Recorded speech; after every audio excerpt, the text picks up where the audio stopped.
Morning, sir. See you. Plane was delayed, all that. David, good morning. Hello, Stuart. How are I'm you? like sitting over here. I have to change my deodorant. Somebody had to tell you about it. How are you? Good. How are you?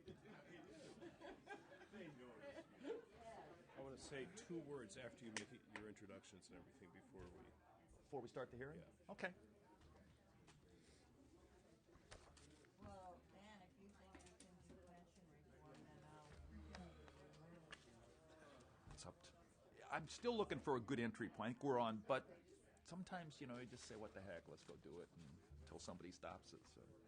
If you do that, we're going to be devoting quite a bit of time to that, right? That is not a No. We're booked probably, I think, until the end of the summer next year. So we won't do pension reform until after next year. Yeah. Well, we'll do it. I think we'll still do, the one that you're going to chair on the in-home care.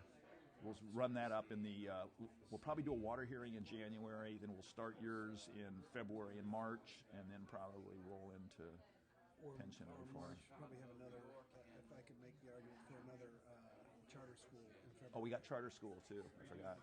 That's right. We've got a good charter school hearings coming up in November. Carol just got back from Utah from a big convention. She nailed down a bunch of people. Her head's about to explode. One of the key takeaways, the new Jazz Stadium is beautiful. And they have a reception there. So you can look down on the court, which is splendid. And then behind you is a glass wall into the Wasatch Mountains. It's pretty nice. We'll send the Maloofs up there to take a peek. Huh? Yeah.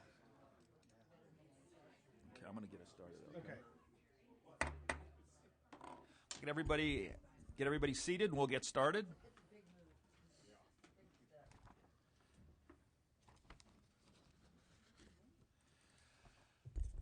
Good morning and welcome.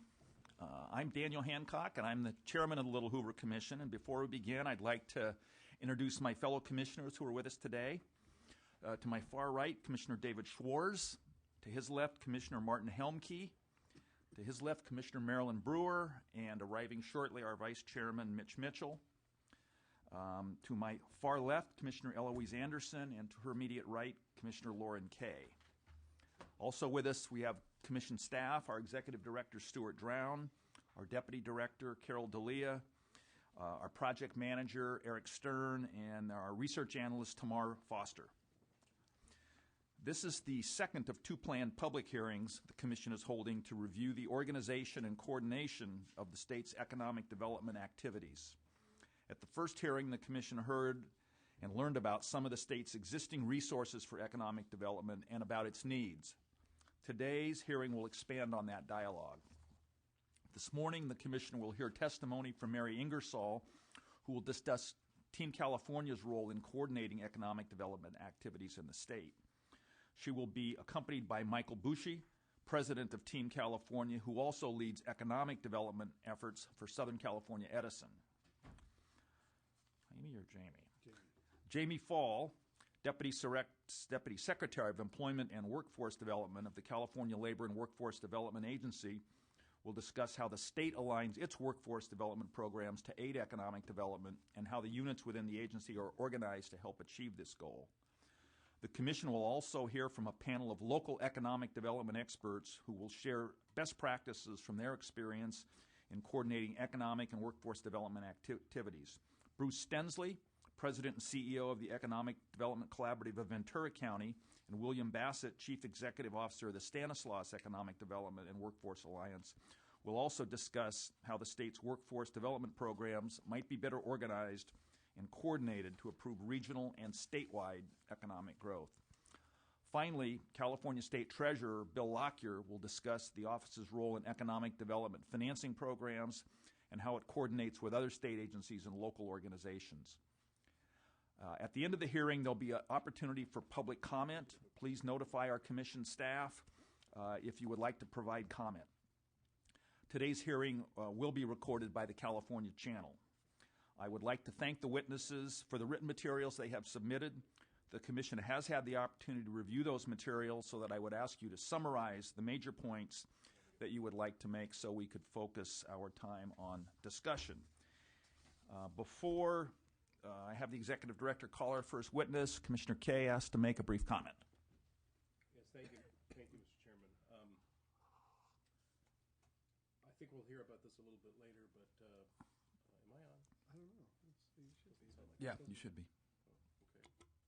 Well, oh, there we go. You weren't on. We'll hear a little bit later about an advisory committee meeting that was held yesterday, and I just wanted to say that I was only able to attend a few minutes of it, but it seemed to be an absolutely fascinating discussion that you had with some really talented people. I know that Martin and Marilyn were there, and I just wanted to the extent anybody is in the audience today who was there yesterday or is listening in on this, I just wanted to thank everybody who participated, because I'm anxious to hear the report and to read the materials that were provided, but I really do want to extend my appreciation to everybody who participated.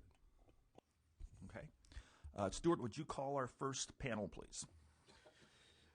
Here to discuss Team California is Mary Ingersoll, the executive director of Team California. It's a private, nonprofit, California membership-based corporation that brings together economic development organizations from across the state to market their communities for business investment and job creation in California.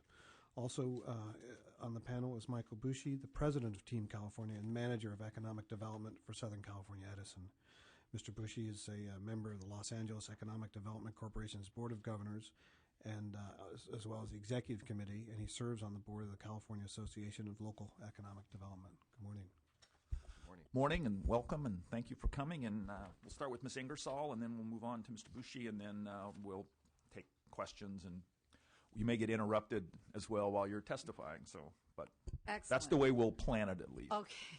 Well, feel free to interrupt, because that's how we all learn. Good morning, and thank you for inviting us. I am Mary Ingersoll. I'm the executive director for Team California, which, as the chairman said, is a nonprofit economic development organization whose quest it is to market the state of California to key industries and to those industries that have the most chance of growing and providing jobs for us. Our role is one of both retention and attraction.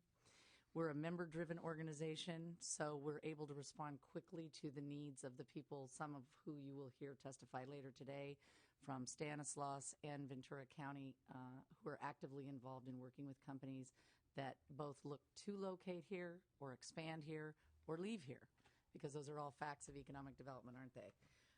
The job of economic development is about trying to grow your economic base in a state, and California has a lot to offer in that regard. We are the lead marketing organization. We were created a number of years ago because of an unmet need, and that need was largely marketing. A few years back, when the Trade and Commerce Agency at the state government level was disbanded, what also went out the door with it was its marketing effort.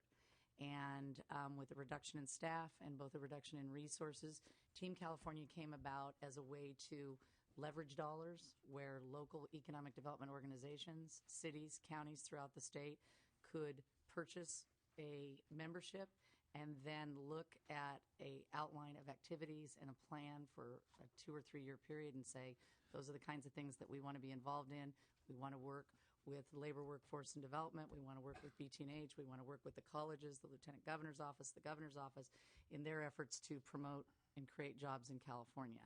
So as I outline a plan every couple of years about where we're going, our members look at that and say, that's what we want to be involved in. The other kinds of things that Team California can respond to quickly, whereas part of the questions that this commission asked of me was, you know, what can you do differently, or what's not being done, how should it be done? Team California can react very quickly, can put monies down on activities that need to be paid for a year in advance, whereas that's a little bit more difficult when you're operating within a state budget. So we can outline things and see industries that are on the move and be a part of them and lay a groundwork that people can participate in.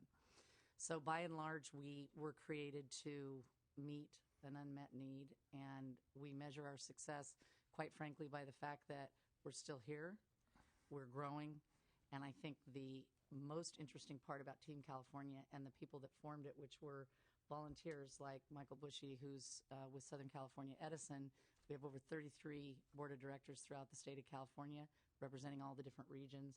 And one of the primary focuses of the organization at its inception was to be able to transcend administrations. And so that's something that we find ourselves now after I've been in this role 3 years. It's going to happen here in the next year, and Team California will go on and work with the next organization. We are promoting actively the governor's marketing brand of California Find Inspiration Here, and that came off of tourism's Find Yourself Here. So instead of trying to kind of recreate the wheel and come up with our own branding, which basically we're the state of California, that is our brand. And there's a lot of people that know a lot about us. We're very recognizable. And so our role in marketing and in providing those benefits to our members, we see that happening down the road as we transition administrations. We will work with the new administration with their marketing plans and continue to carry those out. So there were a couple of other specific questions, but you obviously have our testimony in front of you. The important thing to realize is when you analyze what you are looking at right now, this is a living, breathing thing. Companies make decisions for lots of different reasons. Sometimes they make a decision to stay in California because the CEO likes to live here. Sometimes they make decisions to leave California because of the same kinds of reasons.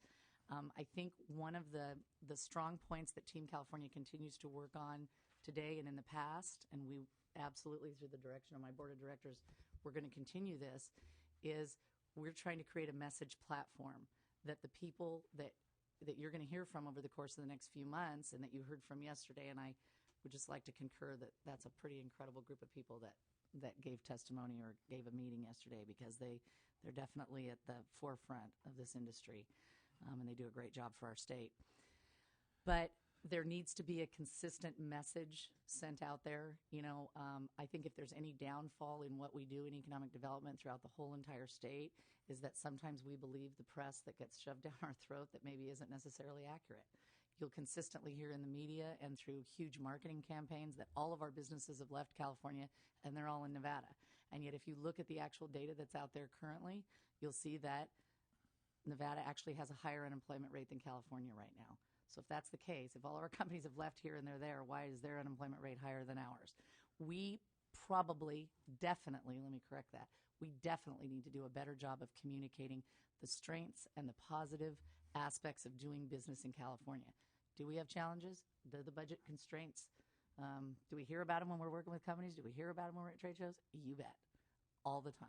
How do you respond to that? Well, the fact is that state budgets don't necessarily drive a company's business decision. We have a market here. We have a workforce that is in some ways unparalleled anywhere in the United States. Because of the incredible attention that's placed in different parts of California on education, the cooperation between the workforce investment boards, the universities, the community colleges, they are listening to organizations like ours, like the people that you met with yesterday, who are saying these are the companies that are growing here. You need to create programs to get the workforce ready for them. A lot of times, it's hard not to look at that person and say, yeah, we clearly have problems that are very well publicized at our budget level. I can't do anything effectively as the Economic Development Director of Team California to change that, but what I can do is give you accurate information about why your business would be successful here, because that's what we want. They're going to take a risk no matter where they go, because what's happening in the state of California right now could easily be happening in Arizona, Texas, or anywhere else. Yes, but when you start out, I'm playing devil's advocate. Excellent. Marilyn, can you pull your mic up? When you start out, if you were to start a business in California or move a business to California, you're behind the 8 ball to begin with, because our taxes are higher, our regulations are more demanding. And I respect what you do, but I can see no reason why a business would move to California. I know businesses that are struggling with whether they want to expand in California, or are there better options elsewhere. because electricity is cheaper in other states. It's even cheaper by region in California. All that plays into the business decision. Absolutely. And don't allow me to expand a little bit about that, because what you're articulating right now is exactly what we hear from businesses. And we hear it almost verbatim how you said it, workers' comp. You don't give incentives. I can go over here and get free land. I can get this. I can get that. And the reality is there are things that we simply, on a grid, do not compete with. And that is one part of the business decision. I'm on a panel. We have one of the largest trade shows that will take place in California this year is the Solar Power International, which comes up in about 4 days down in Anaheim. And I was asked to be on a panel with the gentleman who looked at California with Schott, who's a solar panel manufacturer, and made a decision to go to New Mexico. And he said, it wasn't the decisions about what you and I are discussing right here, Marilyn. It wasn't workers' comp. It wasn't free land, because, free land is a quantifiable thing. It's this much, and we know that's not going to change. He said the things that concerned us as a business were the variables, the things like, if we're in the middle of putting this plan up in California or New Mexico, are you, California, going to have a building inspector there, so that when we start to go off, we can say to him, hey, come over here and look at this. Are we good, bad, or indifferent? And he could say, you're going down the wrong road, go here. Or, yeah, let me sign off on that right now, and you move on. It's the difference for industry when you can provide those kinds of services. And California is completely capable of doing that. But they never have. Yeah. Well, they do. They actually do. And there are communities and there are counties and cities in this state that do that. This is one example. It is an example of something that goes directly to something we can do easily that doesn't cost money. We don't necessarily have to change anything. We just have to be more responsive in some areas. Please don't take my comments as the fact that California is unresponsive. Some areas are, some areas it's more difficult. I would venture to say that depending on, California is its own nation. I mean, come on, you've got the Central Valley, you've got Los Angeles, you've got the Bay Area, you've got Sacramento, upstate. These areas are very, very different. They're just very, very different. I would like to be able to say to a company that says, we're not locating in California, have you really looked at all the areas in California, or have you just focused on where you are? Is there an opportunity for you to examine what's going on throughout the whole state and maybe retain that company within the state of California? Yeah, absolutely. Distinguished panel, I am Mike Bushy, and I am wearing two hats today, one with Team California, one with Edison, so I'm going to try and distinguish those roles.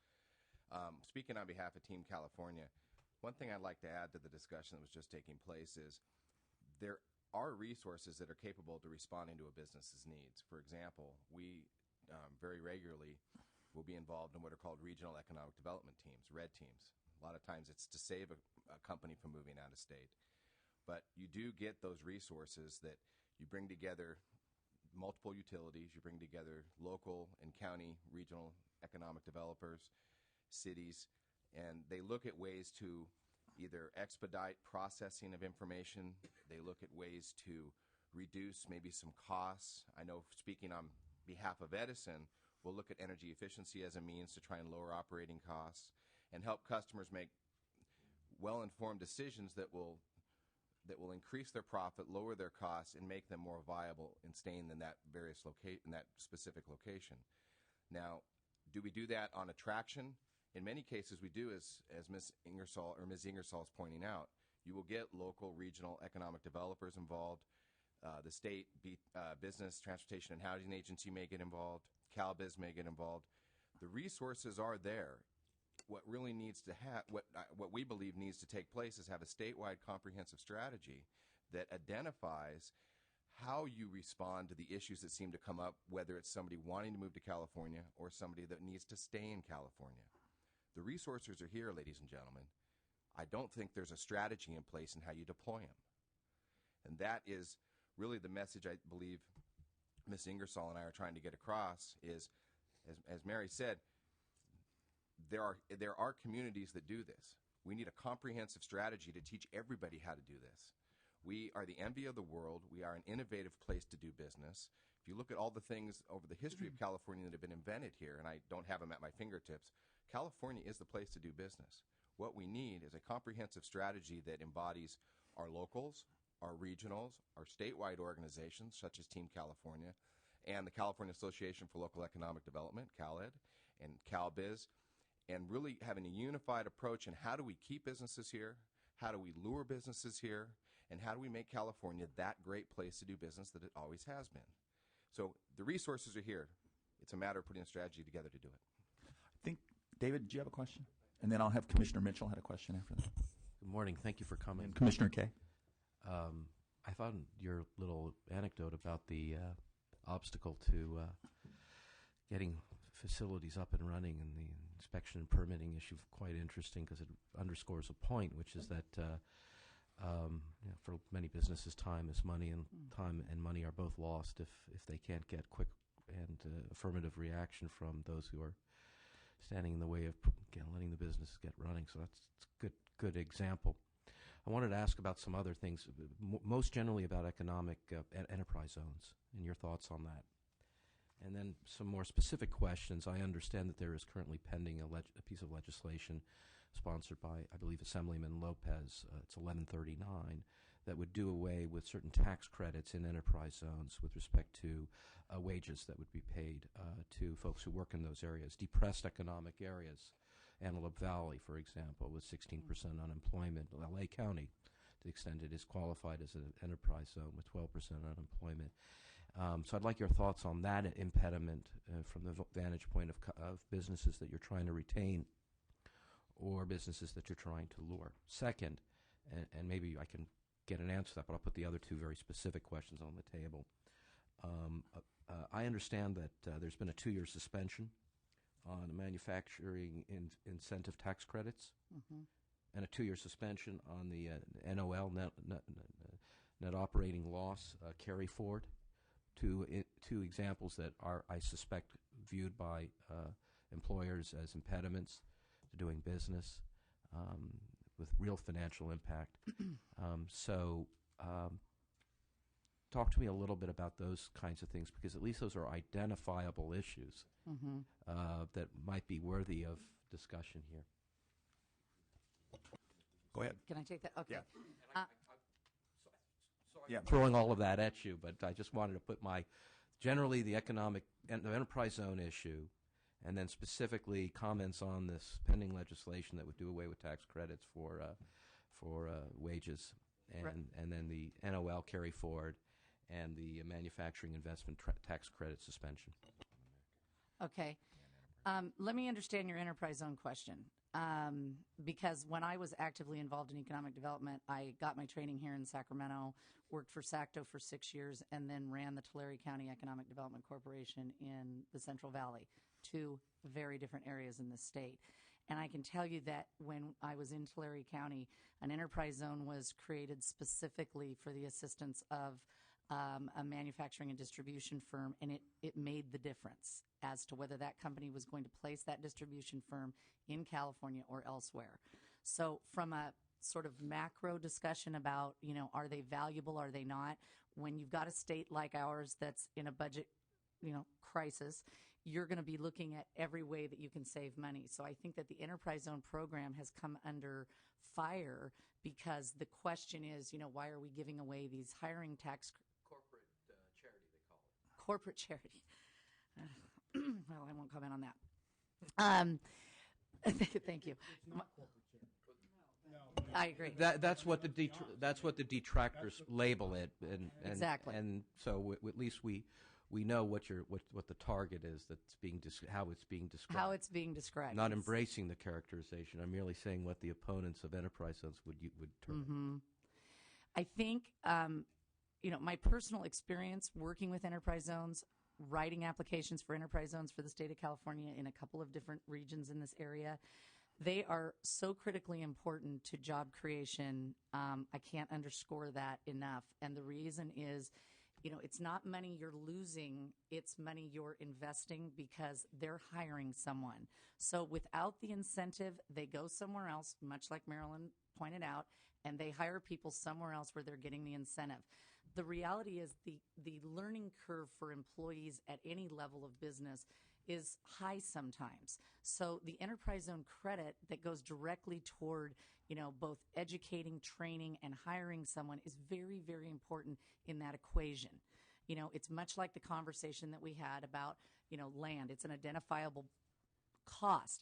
People are not an identifiable cost because you may end up having to pay more for talent in one area than you do in another. So any kind of incentive that we can get that creates jobs, which is what the enterprise zone tax credit does, is something we need to hold on to. And I feel very strongly about that, both from just having worked with companies personally and from being at conferences and trade shows where people come right up and ask us about it. What kind of incentives do you have?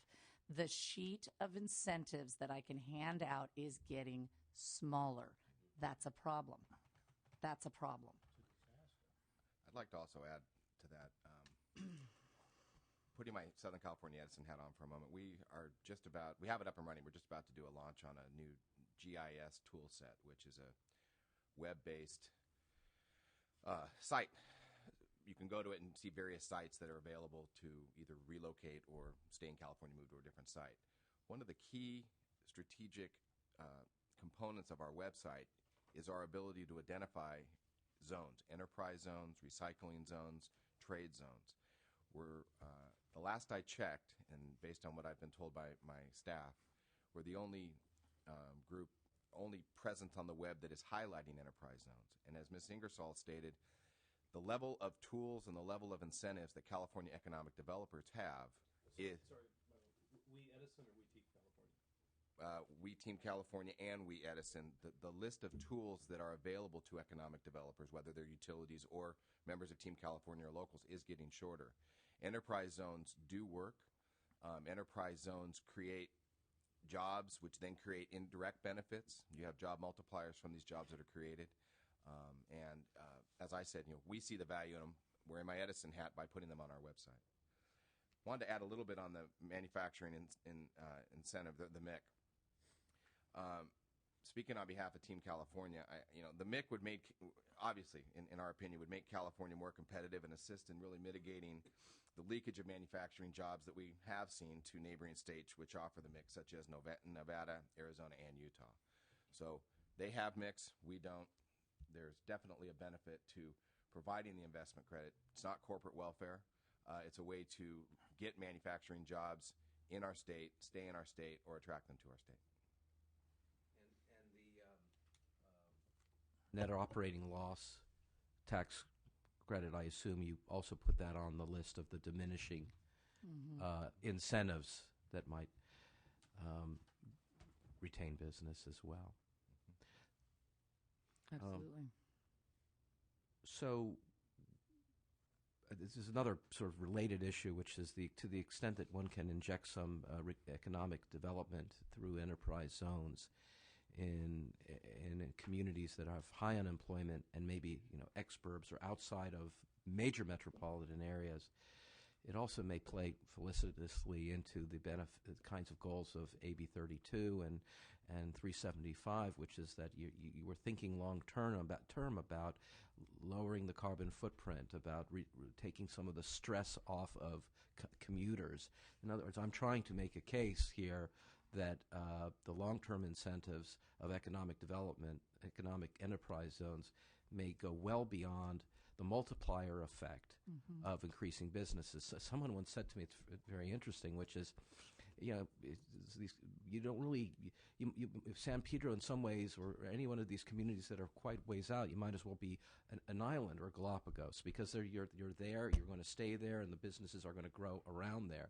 And so making the forceful case for economic development as a multiplier created by enterprise zones seems to me to be something worth doing, and it would be helpful for us to be given from you a list of the diminished number of incentives. And our understanding is why they were taken off the list and who took them off the list, whether it was through legislative fiat or executive order. Because at the end of the day, we can talk in sort of broad brush terms about the marketing problem. But if we're to make recommendations about specific things that can be done in terms of California's governance having an agency or department with real responsibility. Those are all important things to talk about. Who's in charge of economic development? But right here, right now, we can identify specific issues that are being presented to you folks as obstacles to keeping business or attracting business. And I think we should have a list of that. And I think we should understand why they were taken off the list and who took them off the list. David, did I hear an action item then? Should we follow up with the list? Is that what I heard? Okay. Yes. We'll take that action. Thank you. Just Team for the, California. I'm going to first recognize Commissioner Mitchell, then Commissioner Kay. But my understanding is you two have to be out of here by 10, right? Is that correct? Well, more or less. We're not going to leave you with this for anything else. So we're here as long as you need us. We have a meeting that starts a little after 11, but so 10:30. Okay, so just okay. So Mitch, go ahead, and then we'll recognize Lauren. I will start my comments out with I find this topic fascinating, and I think I commended Commissioner Kay for putting it on the agenda at the last meeting. I spent 6 years with the San Diego Regional Chamber of Commerce before I went to SEMPRA, and obviously, Mike, we have overlapping territories. Yeah. And I'm fascinated, and I was also appalled by the first hearing because even at the chamber, what I'd say is that we never ever discussed in general, some great statewide coordinated strategy of why we should keep companies here. I think we spent a lot of time in California talking about the sunshine factor and that everybody wants to be here when we saw the exact opposite at the chamber. And I think that I guess why this topic is important is I think everybody in this commission would agree that the economic situation we're in right now, the downturn, is devastating, and we're not going to. The state's not going to improve unless we take a real hard look in the mirror at what we're doing today and position ourselves for something better in the future. On the enterprise zone, I have 4 specific areas of questions for you guys. On the enterprise zones, there are 42 of them. I think my question for you is, when you're talking about enterprise zones and things that you mentioned, Dave, for instance, you get tax credits for the number of for each employee hired, manufacturing credit. You get a $20 million manufacturing credit for equipment. I think for over the course of up to $20 million over 3 years. Those are all things that are vital. But it doesn't appear that the enterprise zones designations. I think there were 4 that were up this year. And I think in San Diego, and Mrs. Ingersoll, when you were mentioning all the areas of the state, you didn't mention my beloved San Diego. There a week ago. Okay, great place of vacation. But there doesn't seem to be a coordinated strategy for the allocation of enterprise zones, and I think that's my concern. Is that you have one of the greatest life science and biotech sectors in the country in San Diego, and there's a need for expansion, for instance. And I know that the city of Escondido put in for an enterprise zone, and they were rejected in their request. But shouldn't there be some sort of coordinated focus around where you're placing enterprise zones? I know that the Central Valley has high unemployment, but when I'm out in San Bernardino, Mike, you'll know this. I mean, downtown San Bernardino is a disaster right now, and you would think there'd be some greater focus by your team in general on pushing the legislature and pushing Sacramento in the general direction of let's designate these enterprise zones carefully tied to some strategy. And that's that. When you get to that, I'd like you to answer that. Let me give you all the questions. The other thing, the next question is doesn't it make sense that at a time like this, when we're reading through all the material and we look at all the programs that exist, and Jamie's going to be coming up, and he's spent a lot of time with me for my chamber days, I'm always fascinated at all the stuff that everybody says, well, this is what's available. These are the resources that are available. Mm-hmm. There is nothing that highlights what's available in broad form for a business to understand, know, and take advantage of. At the last hearing, I brought up a point of a guy who brought a factory production plant back from China against conventional wisdom, and he ended up in Texas, and one of our fellow commissioners said, well, yeah, I know the guy, and he couldn't find anybody to talk to in California, so therefore he took his plant and moved it to Texas. We had another story about a company that wanted to expand. They were here in Northridge. Couldn't find anybody. No one wanted to take the time to help them. So when you make the comment that there are the resources available, Mike, I would agree there probably are resources available, but it's sad that a state this large, with an economy that's this wonderful, that we can't get something as simple as a coordinated website and a program and a structure and a system that would have helped that guy that was moving his factory from China back to the States who ended up in Texas, or who would have taken the time to help the company that wanted to expand. Mm-hmm. And I think what they said, he ended up expanding in Arizona instead of here. So my second question has to do with, isn't this the time that government and Sacramento and all the teams would come up with maybe a 6 to 8 year action plan in which you do things completely differently. You actually assimilate, you pull everything together, you create an aggressive plan and program, but over the next 6 to 8 years, you really waive the welcome to California, the vacancy sign in California, and not only keep people 6 to 8. Well, I mean, the plan would cover 6 to 8 years, but we need to get started in 6 months. You're right, but I mean, wouldn't it make sense you would create an aggressive program that looked at overhauling ETP? I can't wait for Jamie to come up because ETP drives me crazy because as much as everybody brags about it and talks about it, it is a disaster for business. Because if you train somebody and you give them a better skill and they get a better life, if they leave you have to pay it back. That's the craziest thing I've ever heard. If they leave for a better life, why would you? I mean, no one's right now. You have unemployment as high as it is, and you have all these people who could benefit from this enhanced training. But you've got to look at it and say, boy, if I train Marilyn and she gets this better skill and she leaves me 6 months from now, I have to pay back the money? That makes no sense. And so that's my question is should we have some sort of comprehensive built-in integrated program that we say, look, for the next 6 to 8 years, we're going to put some of that stuff back in the enterprise zones. We're going to really do what we can to designate and pull people and show them where things are clustered. Again, in San Diego, we'd love to see an expansion of the biotech community. In San Bernardino, there's great opportunity for manufacturing. You have a lot of raw land. You have a rail yard that's underutilized.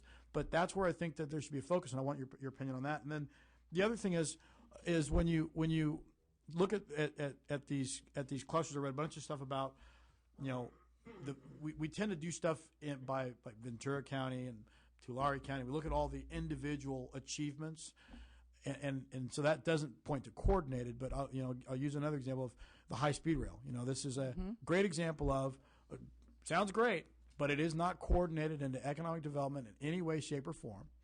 And so we're going to spend a bunch of money if it happens.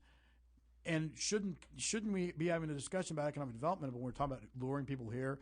The corridor between L.A. and San Diego is the second busiest corridor in the country, and no one brings that up. That look, if you want to develop, if we do high-speed rail from San Diego to L.A. first, there are a bunch of good things that could happen around designation of enterprise zones, around designation of creating areas where you can build new clusters. So doesn't that make sense, or am I just am I on a different course? Okay, did you get all that? I wrote down four specific things, and I am dying to communicate. Okay, go. Yeah. Marilyn, you asked me, what do I say when people come up and say, this is a horrible, terrible place to do business? And Mitch, you just outlined some things that, would show me the need for exactly what you're trying to promote, which is this better coordination. Some of the things you used as examples are in existence. And I think the larger part of it is they're not very well communicated. They're not very well marketed. There's not a nice, neat package you can put it in. One of the questions this commission asked in writing of Team California was, who do you think ought to be doing it? Where ought economic development be housed? Where should it be? And our opinion of that is that it's not about that there's not enough for lots of different organizations and agencies to do. There's a role for city government. There's a role for county government. There's a role for chambers. There's a role for Team California. This is a big animal, just like the state, to get your hands around. To think that we are going to put together one coordinated effort that doesn't start at the top down with the governor's office and sort of work its way all the way down to a carryout, we're probably missing the boat. Now, having said that, that is what happens. We work cooperatively with the governor's office. We work cooperatively with the lieutenant governor's office. We work with all the cities and counties. We have a website, which is frankly very, very good. And it is linked to the governor's office. It is linked to CalBiz. It is linked to ETP. Be careful would be my caution when you evaluate all these programs and when we use comments like, a guy left because nobody would talk to him. I've heard it. I'm not saying it didn't happen. We recently, and this is a bit a bit painful, actually. Closed a personal business that my husband and I have owned for 20 years in the Central Valley. And I can tell you that it didn't have anything to do with nobody talking to us. It didn't have to do necessarily with state regulations or lack of incentives. It had to do with the economy. So part of what we see in this whole conversation of economics is there's a lot of underlining things that cause companies to leave. There's a lot of reasons they stay. This company didn't leave. He wanted to expand. Let me clarify that. So he did stay. He's here, but he wanted to expand his company in the Northridge area and couldn't find anybody to help him get through all the stuff. Wow. That was the issue. And it kind of goes to our conversation earlier about the manufacturer that went to New Mexico. They need help. And they need help because, my job in economic development is marketing. My job is retention and attraction of industry.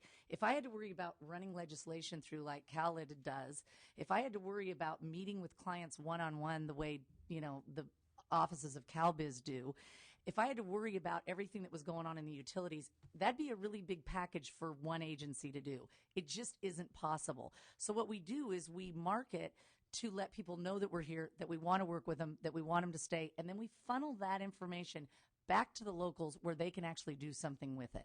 That's our role as Team California. Do I completely agree with you that that we need more incentives, that we need better communication among the agencies, that we need the organizations that do economic development to look to maybe one regional marketing organization, statewide marketing organization, and say, let's work together. Let's not all end up at the same trade show saying, I'm San Diego, I'm San Bernardino, and here's this thing, Team California. Well, why aren't you all together? You know what they say? And I just love your passion about, why should I stay here? But because it's exactly how it comes off to us at trade shows. People are very in your face about, people laugh at us occasionally and say, what are you doing here? What are we doing here? Well, because your industry has huge investment in this state, and we want you to know that we want you to stay. We're here because we don't want you to just listen to the propaganda of an Arizona or Nevada. We want you to understand the facts, and that's why we market. It's why Coca-Cola markets. It's why Pepsi markets. It's why marketing exists, to communicate the true information and to keep yourself at the forefront of these people's minds. It's why Governor Perry markets Texas and California, 50 weeks out of 52 a year. There you go. And it'd be interesting to see how many of our companies he's actually got. And let's not confuse the fact that companies don't exist in one area. They have headquarters. They have branch offices. They have manufacturing facilities. They have distribution arms. They have overseas manufacturing.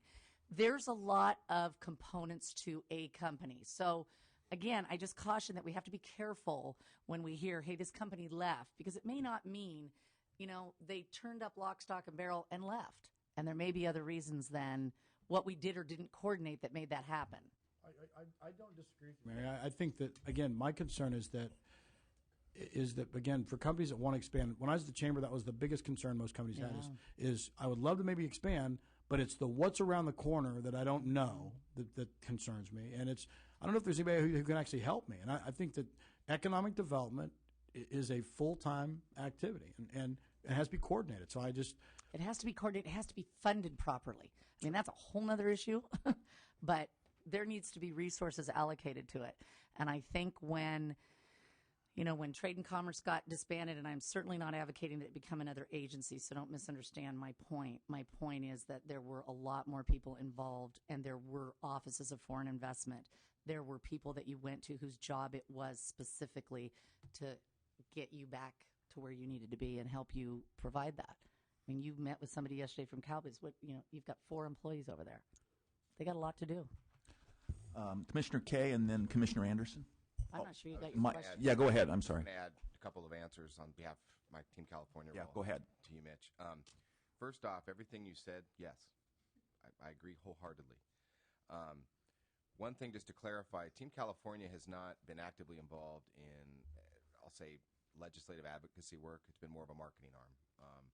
So we really don't have much there to push the legislature and lobby the legislature. However, we agree that from a marketing point of view, the ability to have a marketing package that embodies what you just talked about is what our overall goal is. That's part of our 2010 and beyond strategic plan, of which we're putting some finishing touches on later today. That's our meeting. because it goes back to what Mary said. We need messaging. We need messaging that starts with why California. And if all the economic developers can stay on script just for 5 talking points on California, and it would be something along the lines of, you do business in California for A, B, C, and D reasons, then you move into whether you're in San Bernardino, San Diego, you do the benefits of your own area, but it's California first. So that is a marketing plan that we're trying to put together that talks about why California is a good place to do business and what businesses are here, why they're here, and the positive aspects of doing it. So that is a necessary component. As I mentioned earlier, the 2 biggest things I'm hoping to get out today is how well there is collaboration, and we need more collaboration to be successful. And second, the need for a strategy. So I think it falls into your example, Mitch, of high-speed rail. Pick the issue, but what is the economic development strategy the state has around these key issues? So just wanted to add that. Okay, Commissioner Kay, then Commissioner Anderson, and then Commissioner Brewer. Thank you. I'm going to try to wring the passion out of this discussion. Kind of our key mission in this project is to look at the state's role, and really as an economic developer, first and foremost. There's some discussion because it's unavoidable about some of the policy challenges and the obstacles and stuff like that. But really, the kind of the motivation was the state's role as an economic developer and all that. And there's some analogies you can draw between what's going on today and when Trade and Commerce was created in '93, because we were coming out of what we thought what was then the worst recession since the Great Depression. And we're in a similar time now, and people are naturally focusing on economic development and how we can be competitive across a whole range of. And I think that you make a good point, and it's a good lesson to keep in mind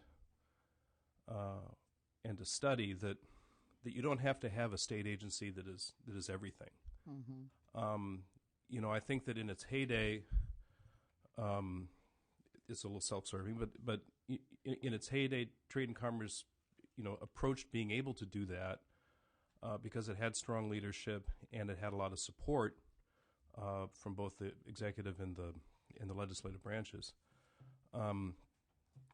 But it doesn't necessarily have to be that way, and I think that there was a price that was paid back then because there was a little bit of marginalization of some of the regional agencies. But I'm wondering, from your perspective, and I appreciate you've got a regional kind of ground-up perspective. We're really interested, and I'm really interested in both your opinions on what is the proper state role. You already mentioned sort of vision and strategy, which I couldn't agree with more.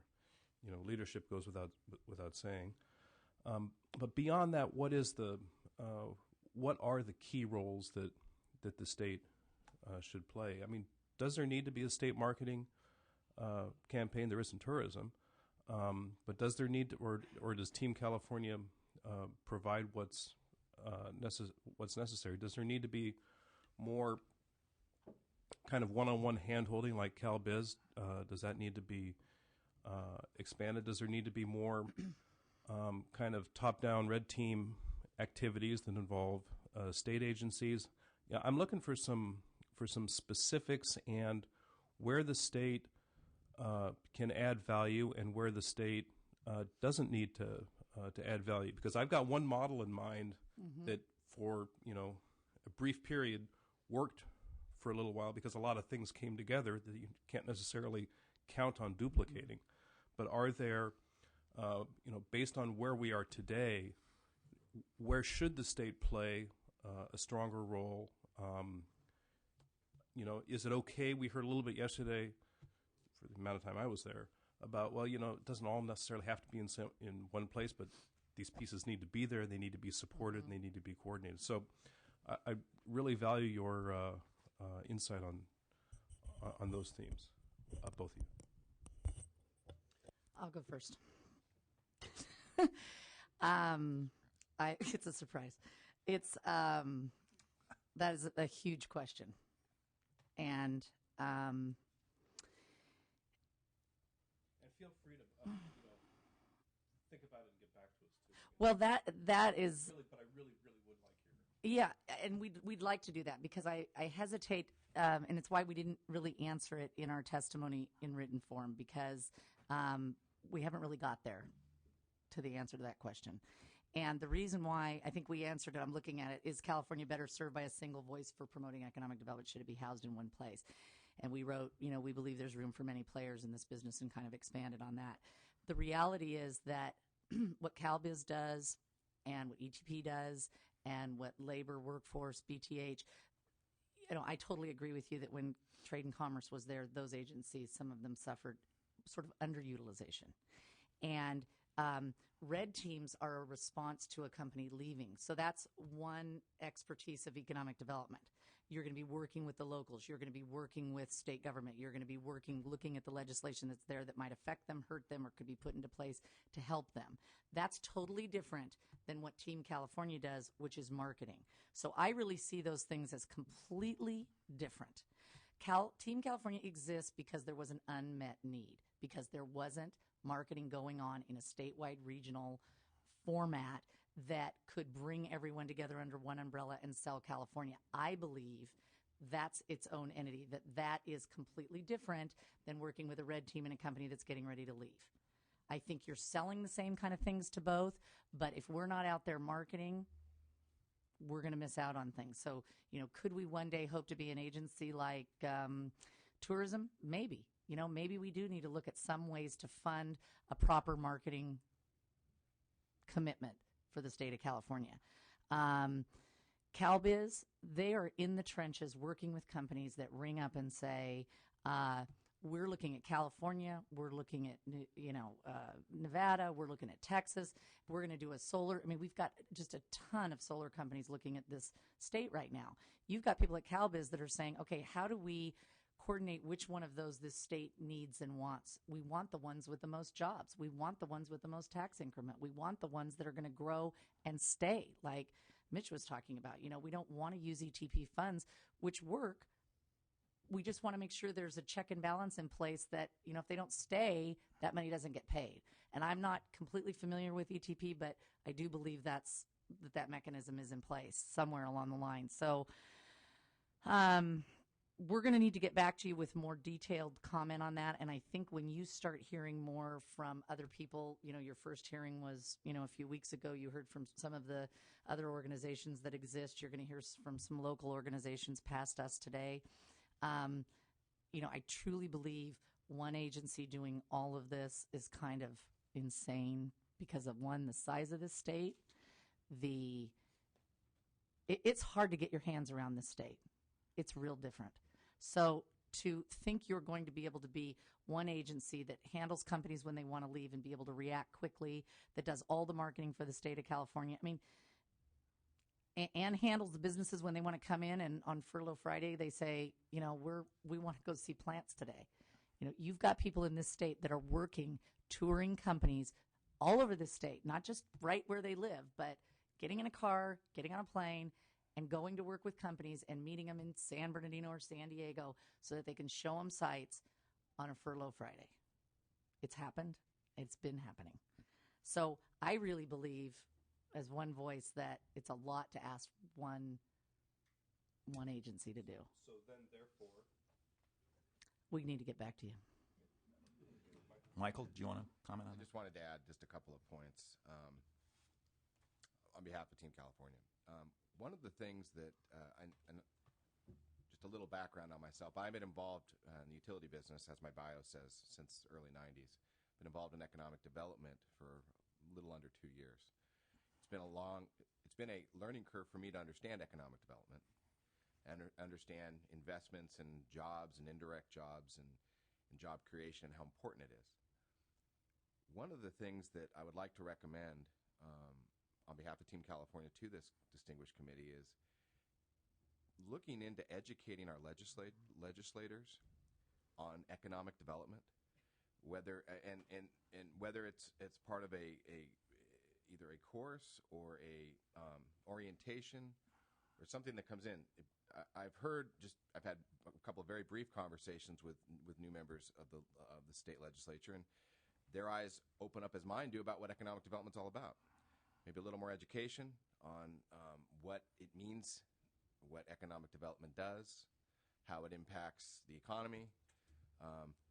You might see some change in direction in some of either the laws or the other things that we're doing in the state. It just might help people really understand what economic development, how it creates jobs, the importance of it, those type of things. That's just one thing I'd like to add to what Mary said. I think that more education will open more eyes, and it may help everyone in the state understand either the positive ramifications or the negative ramifications of some of the things that we do.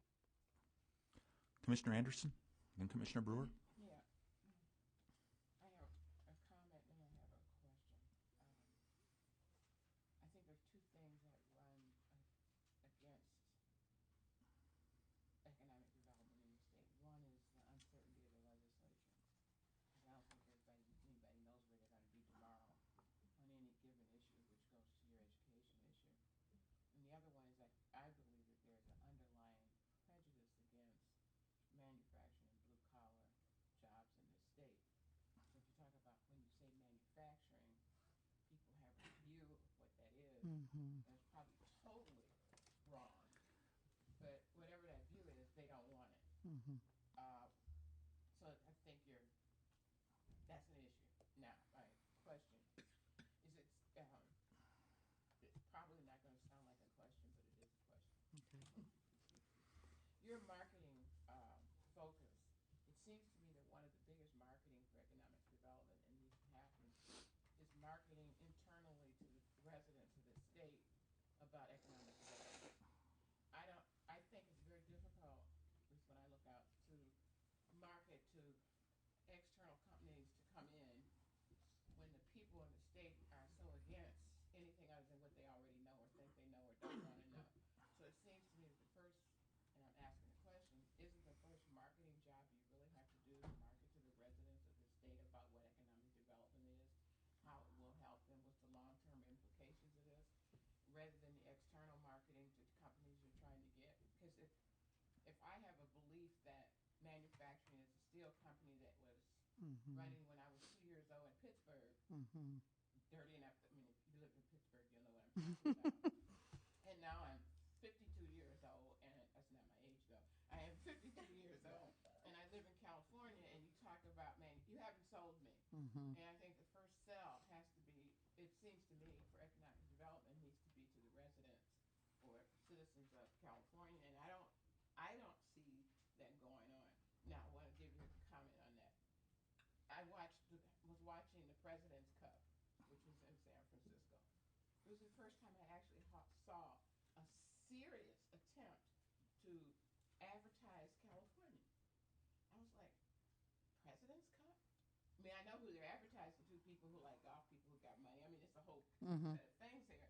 But I had really never, ever seen a serious attempt to advertise California in that way. And that's why I'm thinking about maybe what we need to do is really get to our own people about what we need and why we need it, which then in the long run gets to the legislature. That's my question. Was that the ad that the governor and his wife are in, where it says we have board meetings and somebody's running? Was it a commercial? It was a commercial, but it was like on ski slopes. And Yeah, it was like we have board meetings. It's a bit very different.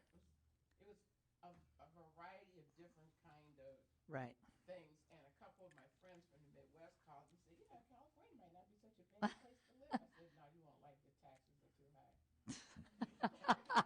But she's just being honest. The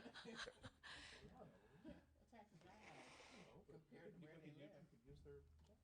You don't have the I think just by your answer, frankly, you answered your own question.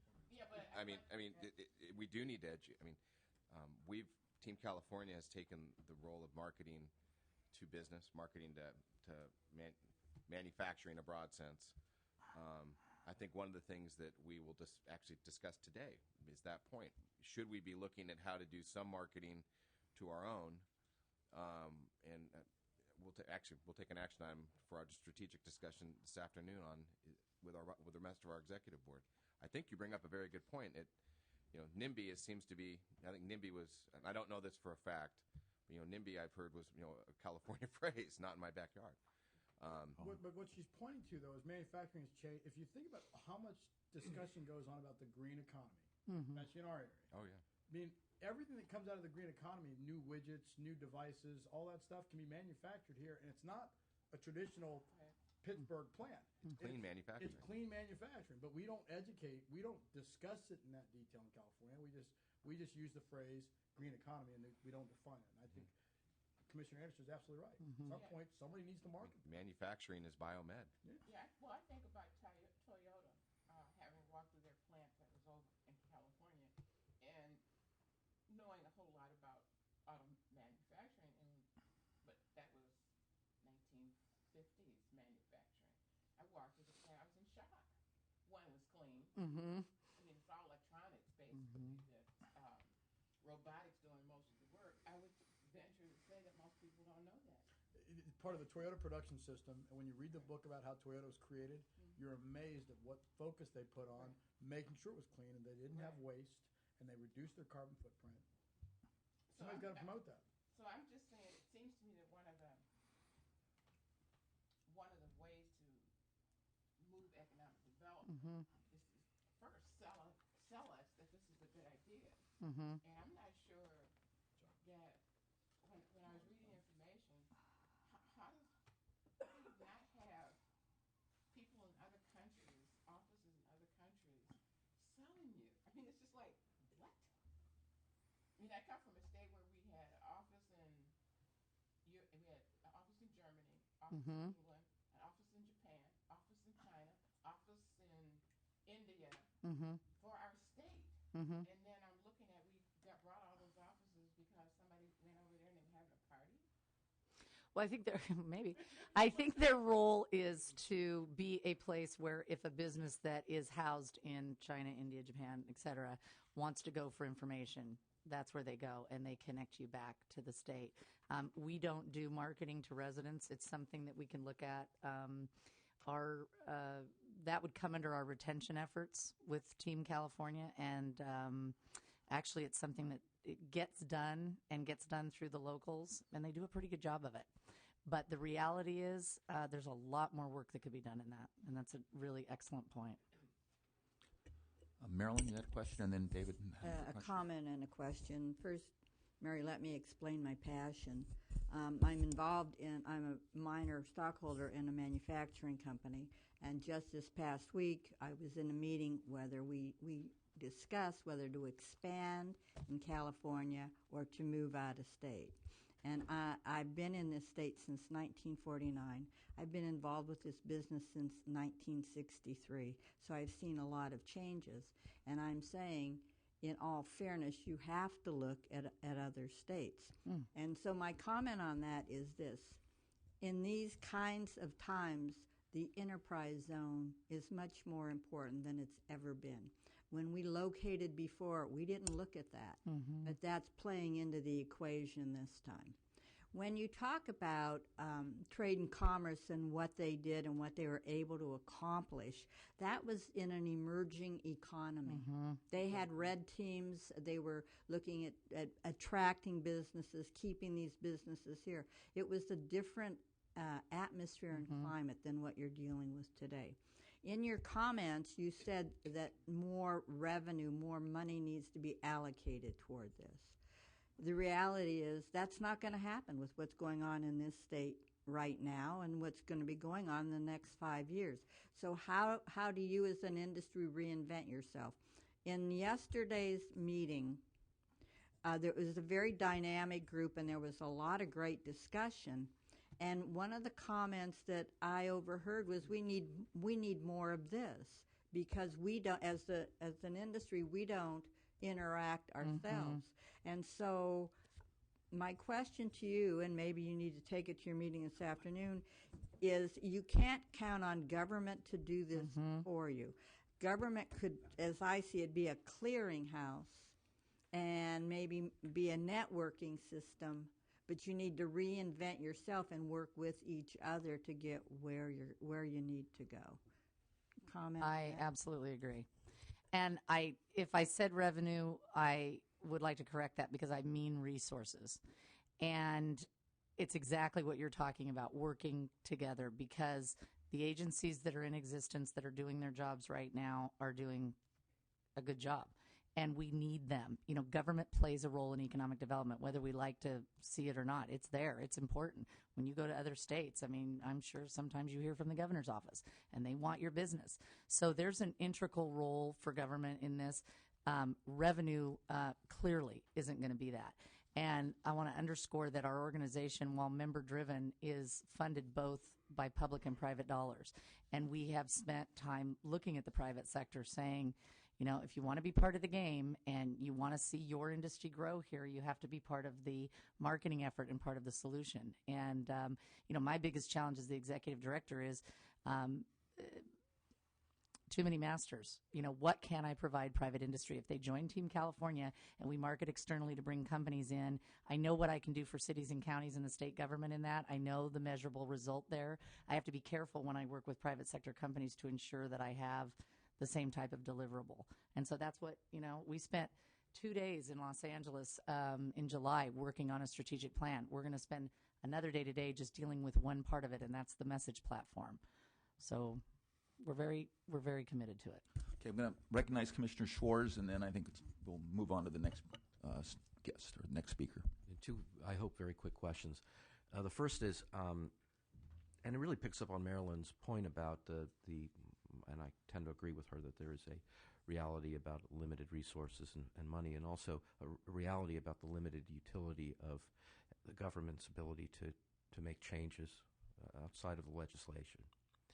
But let's say I'm a business in San Bernardino County who may or may not know or understand what my options are. I'm not talking about marketing to those who you want to bring in. I'm talking about marketing to those who you want to keep. Do they know what their options are in terms of incentives to keep them here? How well informed is the existing business base? And if they don't know, when you market to them, you give them an 800 number where they can call and somebody can answer the phone and can be the clearinghouse to say, here are the 8 different things that you might want to think about doing differently. Because if that information can be provided, perhaps your group does that. But that might be a role for government, because it may be, and I may be mistaken in this, that the local businesses may not know or fully appreciate what's available to them in terms of economic development tools. Let me take that in a piece in that. Speaking on behalf of Southern California Edison, we work closely. Just in this example, it kind of hits home because it is San Bernardino County, and I think I'll speak within our footprint. We work closely with our regional players, the county, Inland Empire Economic Partnership. We have our own set of account managers and account executives that work with business, energy efficiency, customer care, those type of issues. Part of our messaging from the utility is all of the resources that we have: economic development, energy efficiency, demand response, helping them lower consumption on high peak days. So there is that angle. We're out doing that every day. We're also doing it in concert with, as I mentioned, our local and county economic developers. So through the relationships that the utilities have, Southern California Edison in this case, we do cover that end of it. Now, we're trying to increase that. We're trying to get better messaging out. We're trying to get a broader message out, especially during these difficult economic times, that you can look to your utility. Granted, somebody mentioned electricity rates. If electricity rates are the issue, we will do our best to try and help them lower their consumption and make well-informed decisions about those type of aspects. But also put them in touch with the resources that can help, whether it's ETP, and we can debate ETP, but there are, whatever limited resources there are, we do have channels to be able to get to those small and large businesses to try and offer assistance, and that's what we're in business to try and do. So it is there. We don't have an 800 number at the state level. Edison has an 800 number that we have utilized for business retention, expansion, attraction. But so it goes back to a strategy. What is the strategy for addressing that single issue? Is there one voice? Is there a regional voice? And I think that's something that hopefully this distinguished commission can help vet out through all of the testimony that there may be the best way to address that single issue, Mr. Schwartz, that I'm a business struggling. Everybody knows the one number to call if you're struggling, and whether or not the resources can keep you here, help you expand, at least there's enough awareness for the one place to go and get help. So, thank you. Ms. Ingersoll, does that? Yeah, no, I think he covers it well. There's some things that are coming that are in the works, and I'm not completely clear, but Jamie is giving me the nod, so I'm encouraged that he can take up this part. But the concept of a 1-800 number is in the works, and So- Jamie will be able to expound on that for you so that. So I have this image of, based on your description of the trade shows, that you've got these booths from San Bernardino and inland, different Right, communities, so they're all yelling at each other and trying to bring people over. What is the level of? I mean, it's without suggesting that there's a need for a cartel or some sort of conspiracy to say, okay, we'll take that business. Well, Right. clearly that can't happen and shouldn't happen, and practically speaking, won't happen. But amongst the coordination from within the regions, how's that addressed? Because I assume that there is competition. Oh, sure. Even the retention issue is probably competition as between one county or one economic region to another. And so, how's that addressed by Team California? Well, we continue to go back to, our goal, which is to leverage resources and get us all to start selling California first, and then our local areas second. And, I've been doing this almost 3 years running Team California, and I can tell you that our membership increases. We have more and more people that want to do it collectively with us. We also have areas throughout the state that want to be known as, a different California, another California. And I think it creates confusion in the minds of people looking at us. I think it doesn't show very well.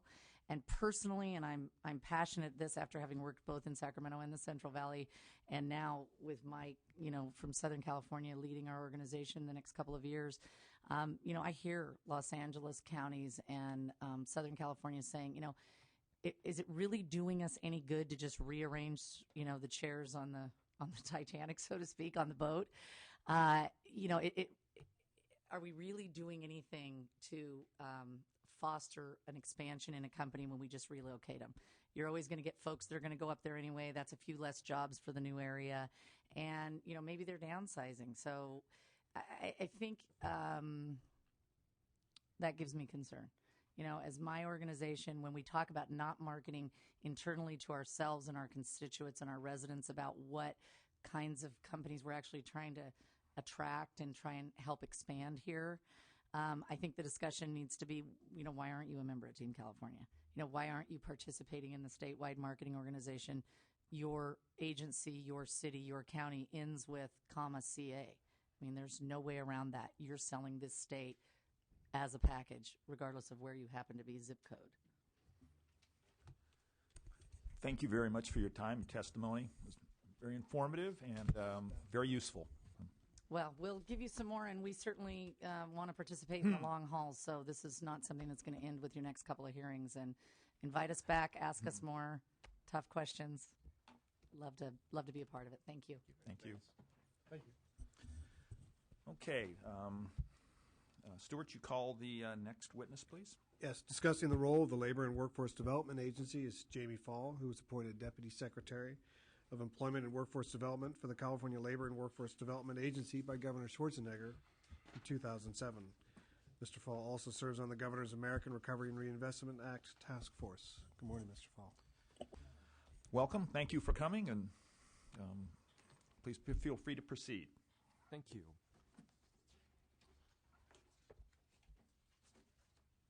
I know that you all have already received written testimony from our Secretary, Acting Secretary Doug Hoffner, so I don't want to take time repeating that. I agree that we're better served saving more time for discussion. There are a few things I would like to add to the testimony in just a couple of minutes, and we'll be very brief in that. The legislature created the Labor and Workforce Development Agency in 2002, and the agency brings together the Department of Industrial Relations, the Employment Development Department, the Employment Training Panel, the California Workforce Investment Board, and the Agricultural Labor Relations Board. The primary goal really in creating the agency was to provide coordinated administrative oversight over all of the various departments and divisions that interact and affect employees, employers, and the workplace. LWDA is an essential part of California's economic development activities to retain and attract jobs to California, because a key component that businesses look for when determining whether to invest in California is the availability of a skilled workforce. Very briefly, that's a look at what our agency is and what we do. And then I would just like to hit very quickly in some bullet points on 6 initiatives that we've taken on within the labor agency to really get the most economic impact we can out of the workforce development programs that we have. The first one, and I know you're aware of this, it was mentioned in the testimony, is the Economic Development Partnership, the MOU that we have with BT&H and with the Department of Food and Agriculture. We really came together because there was an obvious need for coordinated activities around some priority areas. Some of the products that have come out of that partnership are the California Business Portal, a website that provides links and resources to businesses and individuals wanting to do business in California. The Setting Up Business in California publication, A Guide for Investors, that's also a product of the partnership. And then the California Facts. It's an economic and demographic snapshot of the 58 counties in California and a comprehensive statewide snapshot. The second issue I want to mention briefly is that at the labor agency, we have brought in a total of $20 million from the U.S. Department of Labor, specifically designed to bring workforce development, economic development, and education entities more closely together to help us work collaboratively on economic development related issues. The U.S. Department of Labor in 2007 issued what they called WIRED, Workforce Innovation in Regional Economic Development grants. And we were successful in getting 2 of those grants, one with the California Space Authority to really increase innovation and entrepreneurship through a 13-county region, and then improve international competitiveness of suppliers. I'm sorry?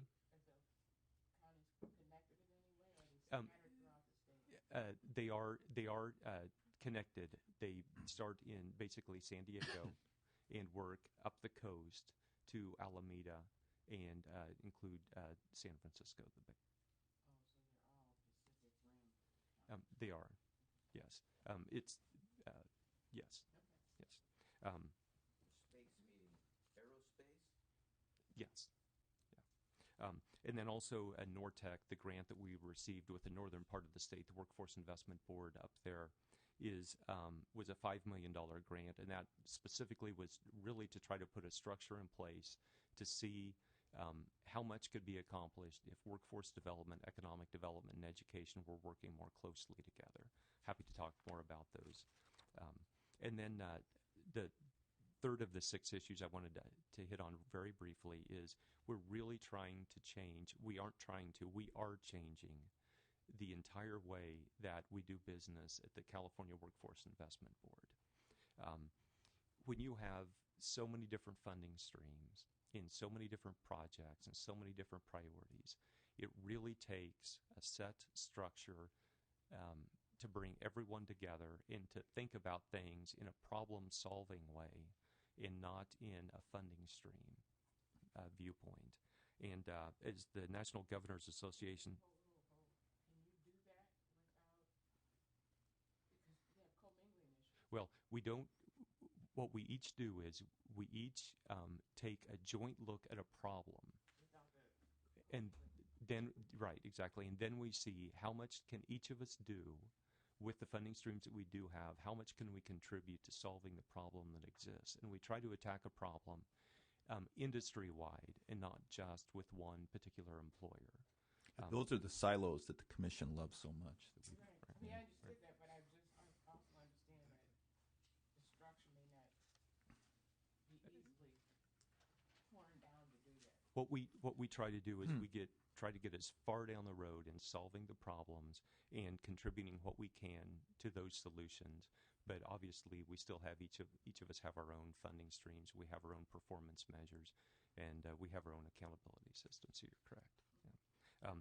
But National Governors Association describes sector strategies just in a sentence as they say that it's much more responsive to industry demand than traditional job matching and training services, because the sector strategy approach is problem-oriented, not program-oriented. It addresses needs independently, not addresses needs interdependently, not independently, and works with employers as an industry collectively, not just as individual firms. A specific example of what this means in California, and something that you've all just seen very recently, I hope, is the work of the Green Collar Jobs Council. That really is the first sector strategy approach that we've rolled out in California, thanks to SB 293 that was passed last year. But the work accomplished through the Green Collar Jobs Council brought together the Energy Commission, the Labor and Workforce Development Agency, and the Recovery Act funds, and the governor's 15% Workforce Investment Act funds, and pooled them together for a $50 million job training fund that we have.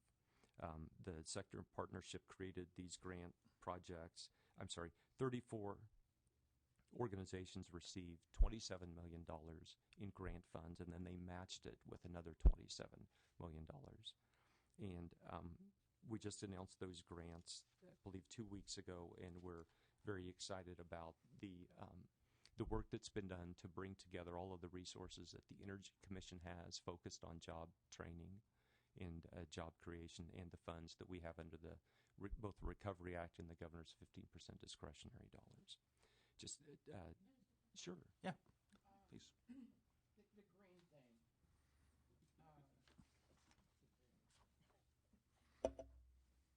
It seems to me, understanding government as I think I do, is that it is very difficult for government to think about the unknown, which would be new inventions, new ways of doing businesses, new ways of dealing with energy. So any jobs that you would be creating, which is historical, I think, to employment agencies, is you're looking at jobs that were in the past, or jobs that are right now, which are in the past. That you're not really looking at jobs that are in the future. How do you set yourself up so that you can have some sense of experimenting, some sense of funding organizations that don't have tight job descriptions but are innovative, but they've got the tinkerers and people who are creating. Have you thought about that? Yeah, absolutely. There are a couple things I'd like to add to that. First of all, the Workforce Investment Act funds that we have, we're measured on getting people jobs at the end of that training. So it's really critical, exactly what you said. We can't be training people for jobs that aren't going to exist. And the way that we do that is the close linkage to the industry and to employers. Because as a government employee, I can't know what industry and people who are doing research, what they're focusing on, unless we have that connection to them. And that's absolutely critical. All of the workforce investment boards in California, by law, have to have a majority of businesses. And that's absolutely critical to us doing our job well and being what we call demand-driven. We have to really understand the needs of employers, what jobs are going to be out there, what they're going to be hiring for, what skill sets are needed, and make sure we're headed in that direction and we're going to be able to help meet that demand. Mitch, Jimmy, I want to follow up on that. You and I have had a number of conversations over the years. The demand-driven piece is interesting because, I think we had our first conversation around the nursing sector, and back when nursing was a top priority, and we were looking for ways to try and create more nurses as the nursing population was aging and was set to retire. As kind of a follow-up to Commissioner Anderson, again, when you talk about the green economy and green jobs, and we're hearing a lot more these days that actually the Port of San Diego brings turbines in from everywhere else. I mean, wind technology is picking up, and they bring it in here and they ship it out elsewhere. But do you have a specific segment that says, as Commissioner Anderson said, the green economy is fluid? So is there a pool of money that's sitting there on the side that says, all right, we're going to go in and we're going to train people to do what? Is there a pool of money set aside to move with the fluid aspects of the green economy? And two, when you say that you're demand driven, from an economic development standpoint, what's the top three? What are the top three things on that list in terms of the demand right now? As you well know, one of the many problems we have right now is that not enough employers are hiring. Clearly, we still see healthcare growing. We see,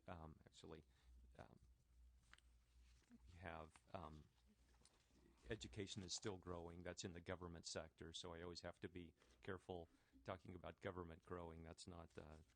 Well, yeah, these days. No, that's not. Yeah, that's a reality. But it is. Education is driving a lot of that right now.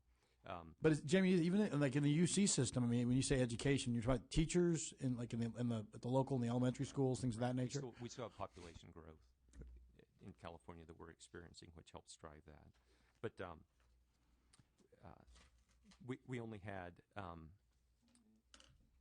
two categories that showed month gains, and that is natural resources and mining, and then trade, transportation, and utilities. So those showed gains. Those are the two areas month over month that showed gains. Okay, so how are you? I mean, again, I just go back to this. Your task is to respond to the needs, and again, I just don't know. I'm on a panel tomorrow on the green economy, and every time I'm on a panel on this, I always ask people a question: what is it? And so if I don't know what it is, then how do you guys know? And how are you set up to respond? And that's the first question. The second question is, I looked in your testimony. I've been concerned about youth employment for a while. I remember last year when we were towards the end of the year, I said, look, a lot of the kids that normally get summer jobs aren't going to get summer jobs because the malls aren't hiring, retailers are cutting back, the holiday segment is going to be dismal.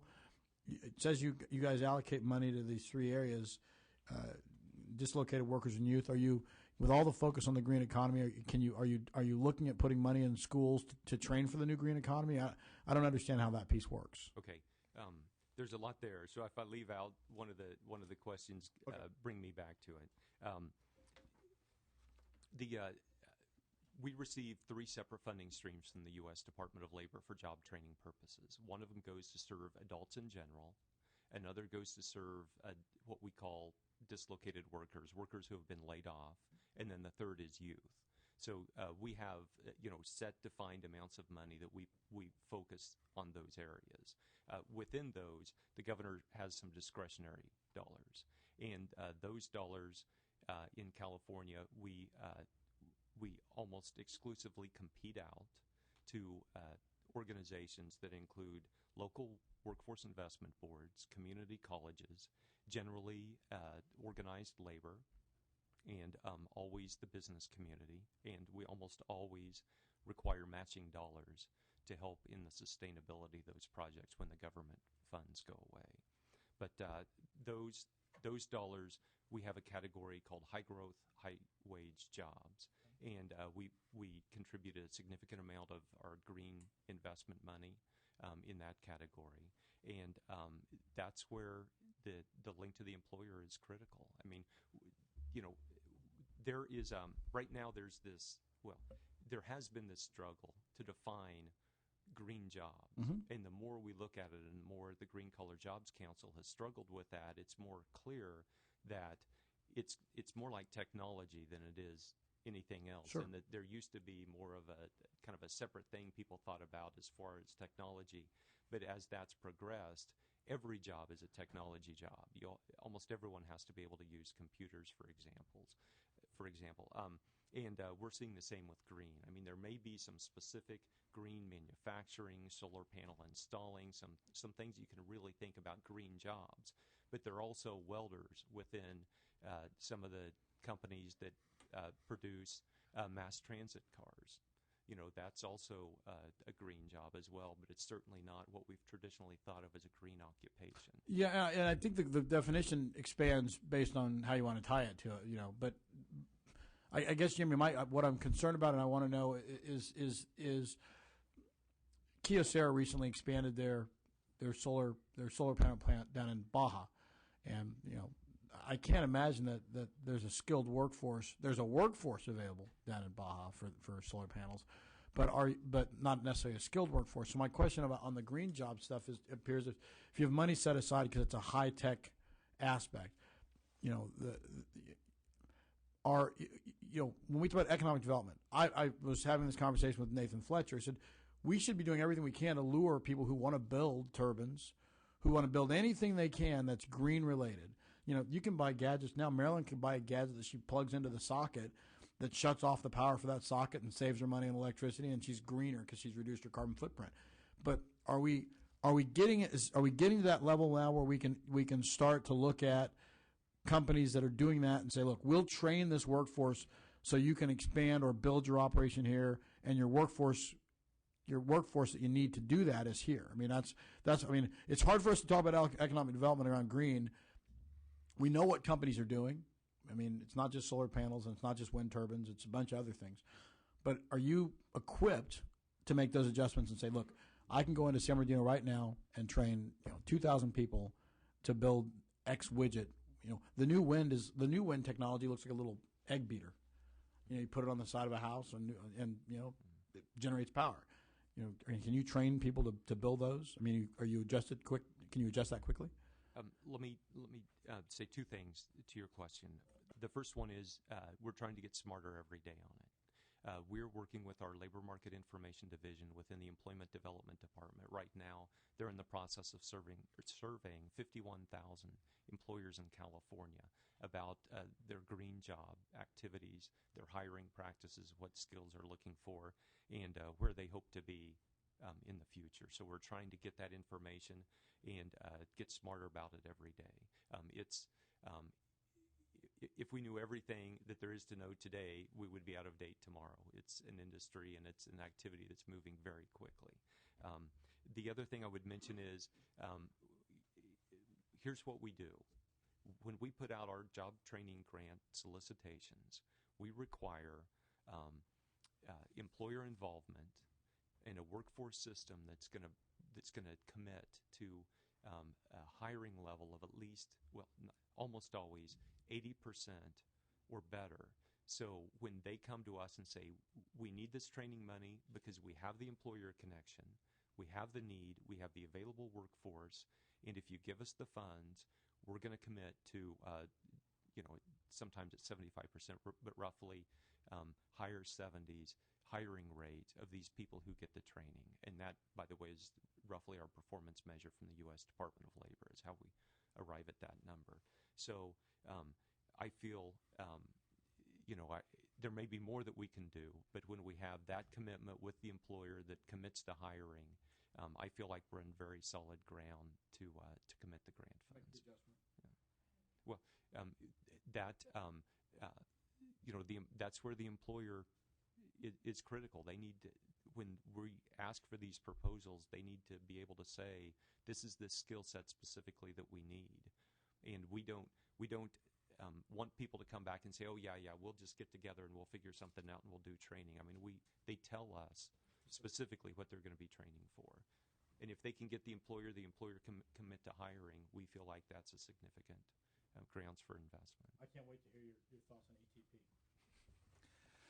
Commissioner Anderson? This is a slightly different issue, but it's the same. Natural resources, as when I think about them, I don't necessarily think about them on the coast. I kind of think about them in the desert up north. Most of when we think about economic development in the state, we tend to think coast south. When I think about economic development, I think about the valley and the north, which are probably not on our agenda a lot. So the question for me is Central Valley and the north, which is above Sacramento going all the way up to Oregon. I think Central Valley just picked up the 3 of the 4 enterprise zones. Well, no. Oh, okay. Now, it seems to me that there are two things happening. One actually in big cities and the other actually in rural areas. I'm going to call them dislocated workers, but many of them won't be seen that way. who've been working in occupations, agriculture, timber, mining, lose their jobs. Many of them are what we would call functionally illiterate, have skills that are designated in one area, older workers, and most of them are not men. I mean, many of them are men, so they're older workers, but not dislocated housewives. Right. So a little bit different. How do you go about retraining them? And because I haven't heard you talk about creating new skills in old laborers. What do you have in your tool chest for that? And how are you trying, if you are, how are you using the community colleges and adult high schools to do that? Yeah. Well, certainly the community colleges are the primary training provider within California. We have the specific resources that we get to serve the dislocated workers in California, the people that you described, and they are target populations specifically for the training resources that we have set aside. What we have to do is we have to work with them where they are to get the skills they need to get them to where they can get back into the workforce, and then continue working with them to advance up a career ladder. I mean, we do not have training resources always to take someone from the situation that you described to high wage, high growth job immediately. I mean, we have to help get them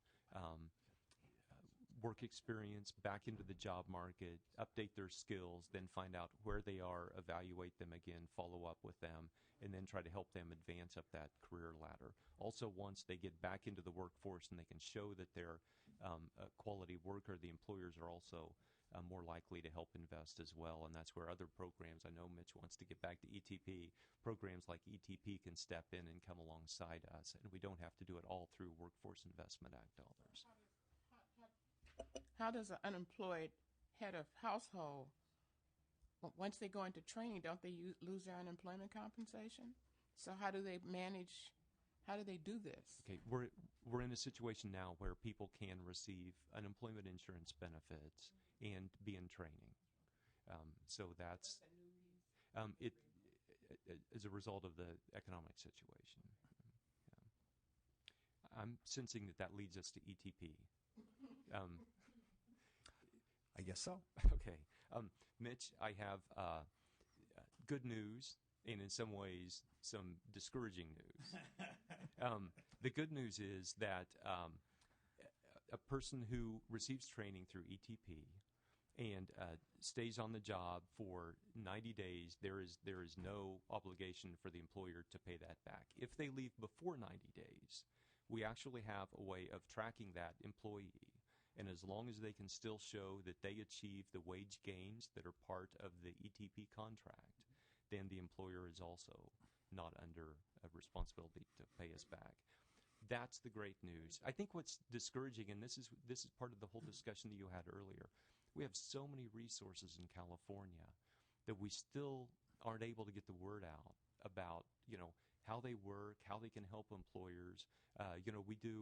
We do significant marketing on ETP and other programs, and we have our websites, we have the information there, but we just can't adequately market these programs and show how effective they are. But I will say, ETP, they're going to meet later this month, and at the end of that meeting, they're going to have committed all of their money for the fiscal year.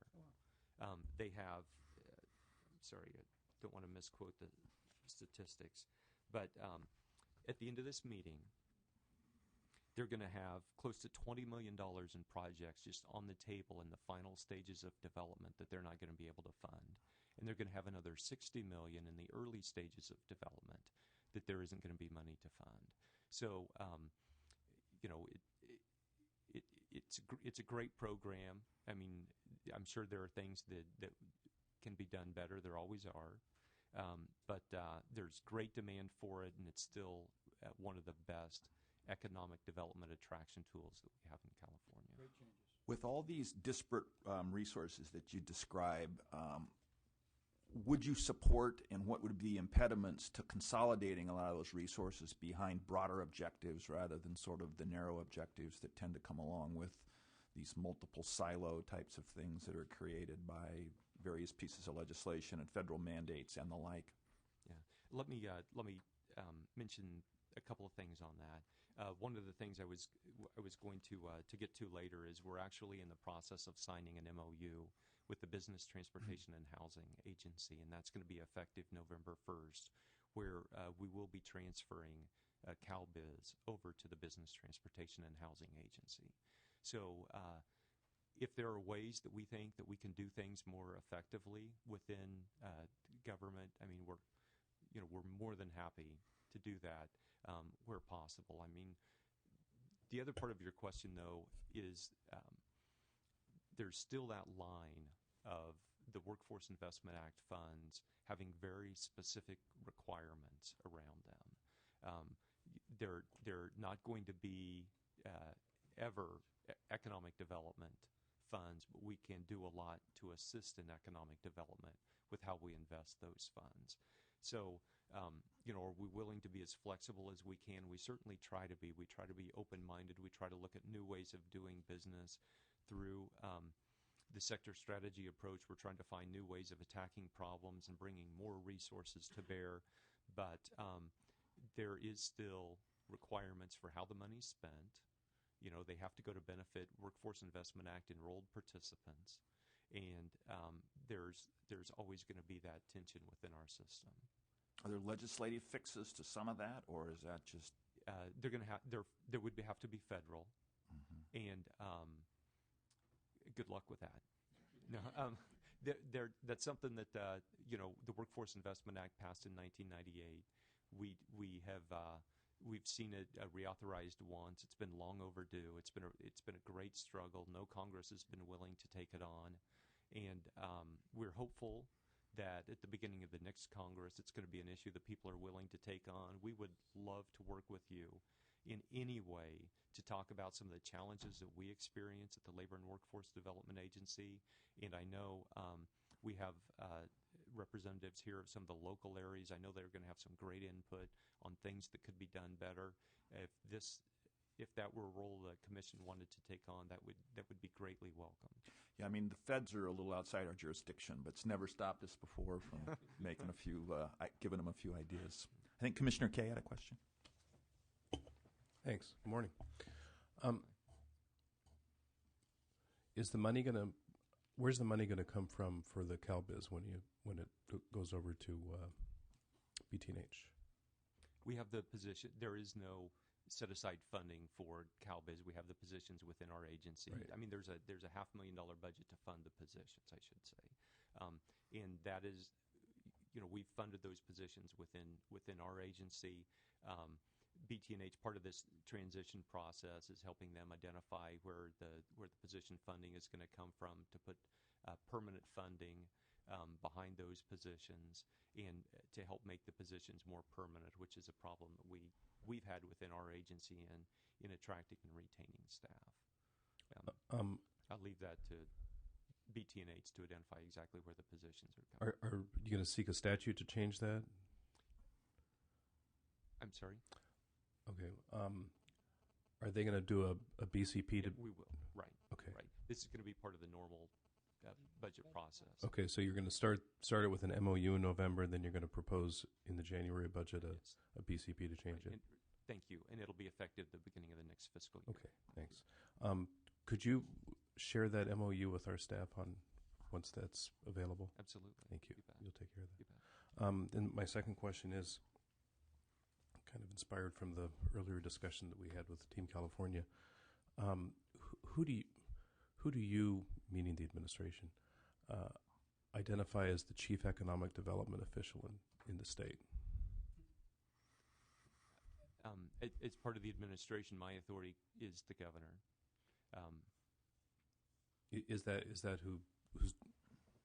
is there a, and I think he's the chief official for an awful lot of things, and so I take that answer seriously, but I also want to probe a little bit more, and that is, the governor's pretty busy. When the governor's not available to be the chief economic development official, who is his sort of, who does he turn to? Sure, I'm sorry. I didn't mean to be flip with that. No, it's no, and I'm not.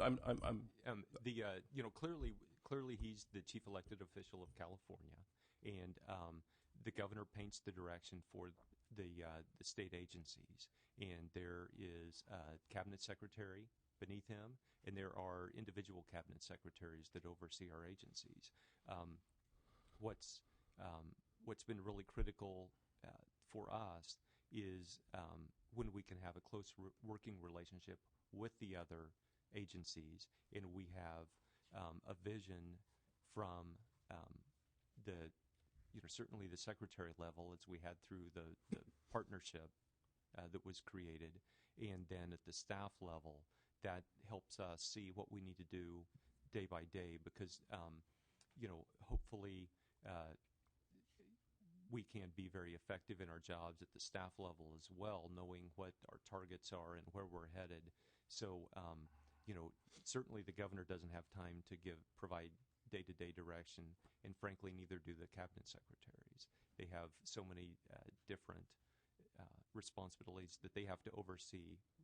We have to have a vision. We have to be able to head toward that vision. We have to be able to work together and be accountable to those secretaries, our work and our accomplishments. Right, and certainly that's true. On the line, you have your job to do, and you report to your secretary, who reports to the governor.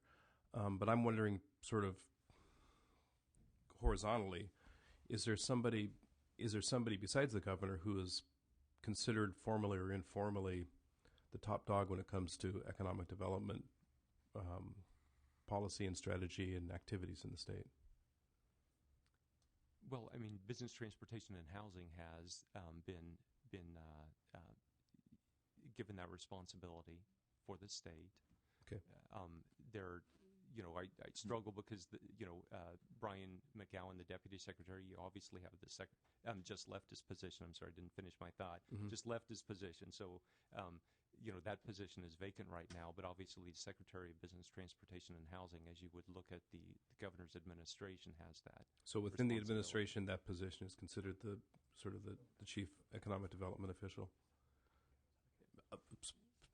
separate from the governor. Yes. Okay. Thanks. Any other questions? Thank you very much. Appreciate your testimony. Okay, I haven't heard back from. Have you heard if Brian's being replaced?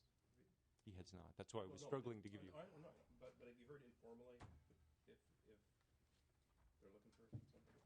I could ask somebody else. Thank you. That'd be great. He's like, stop it, Lauren. Stop. You're killing me. He's like, okay. He's like, another question? So we're going to start the next panel. I'm trying to move the treasurer's testimony back, but I haven't heard whether that's going to work or not. So if we call the next panel, we'll bring up Mr. William Bassett, who's the President and Chief Executive Officer of the Stanislaus Economic Development and Workforce Alliance, where he's leading an economic development program which focuses on employment sectors in logistics and good movements, biotech, agriculture, agritech ventures.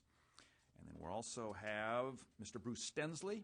And Mr. Stensley is the President and Chief Executive Officer for the Economic Development Collaborative of Ventura County, a regional public-private partnership whose mission is to create and sustain quality jobs and improve wealth and standard of living in Ventura County.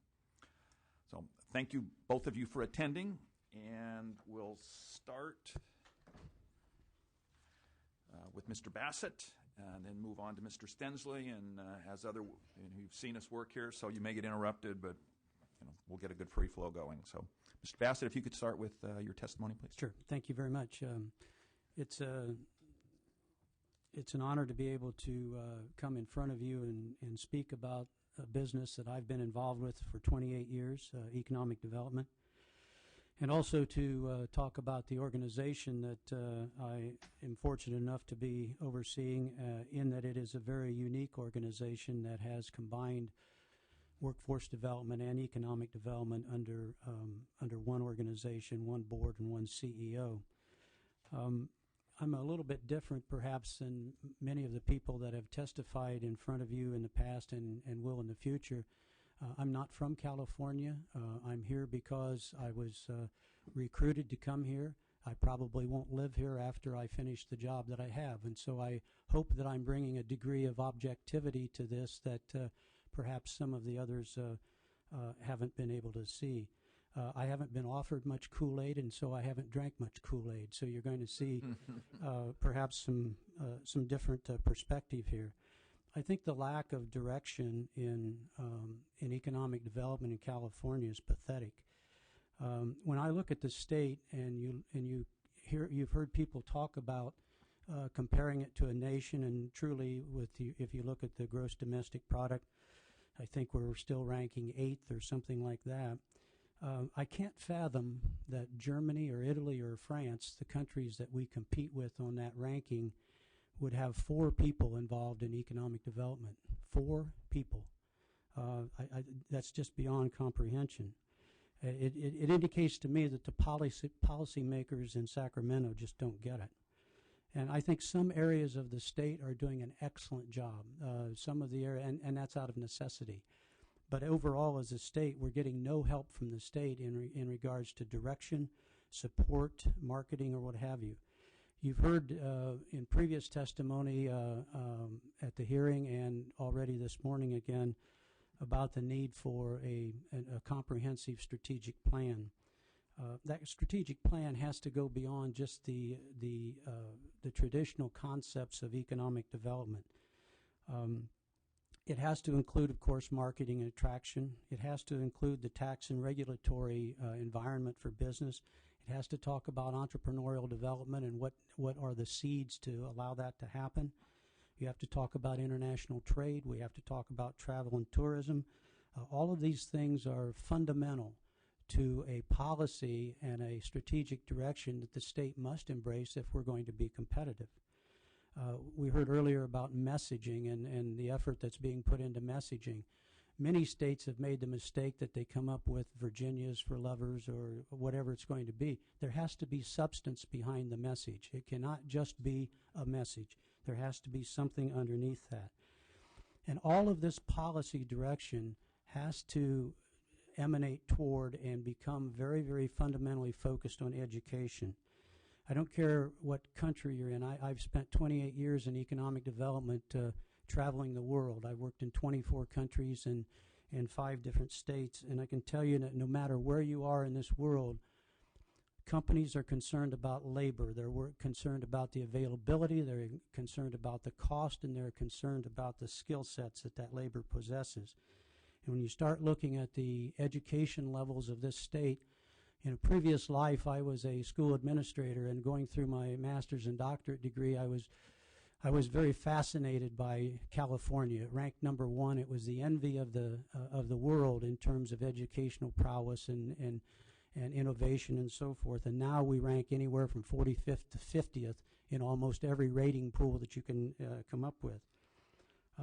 We need to return to the idea that we have a responsibility to give direction for the students, that there is careers that are at stake here, and start talking about the green economy a minute ago. Are we considering the career academies? Are we considering the small learning communities, the vocational training that's necessary to feed those particular job opportunities and so forth? So when we talk about business inevitably combines or merges the concepts of workforce development and economic development. Whether we as a state want to do that or not, businesses do, because they're inextricably connected. And I think, at least in mind, there has to be an effort to try and further consolidate the direction of economic development and workforce development, if not formally, then at least informally. Previous question to Jamie that I thought was interesting in terms of the latitude that we have to utilize Workforce Investment Act funds and so forth. State of Tennessee took their layoff aversion grant and they asked for a waiver to put 50% of that money into incumbent worker training.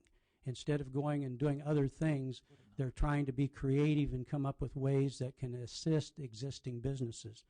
Another comment on the enterprise zone that I know some of the commissioners were interested in my experience traveling the world again, the enterprise zone program in California is the best enterprise zone program that I've encountered in anywhere that I've been, and pretty much one reason for that, and that it's the only enterprise zone that I'm aware of that is applicable to existing industries as well as new industries. And that's a very, very significant difference in terms of treating our businesses with the kind of recognition that a state is concerned about their welfare. Unfortunately, it doesn't go very far, and it is a very obtuse and cumbersome system to work within the state. We were fortunate enough to get enterprise zone number 40. It took us 16 months from the day we submitted the application until we received the notification that we had it. Those are the kinds of indications that we're not a business-friendly state.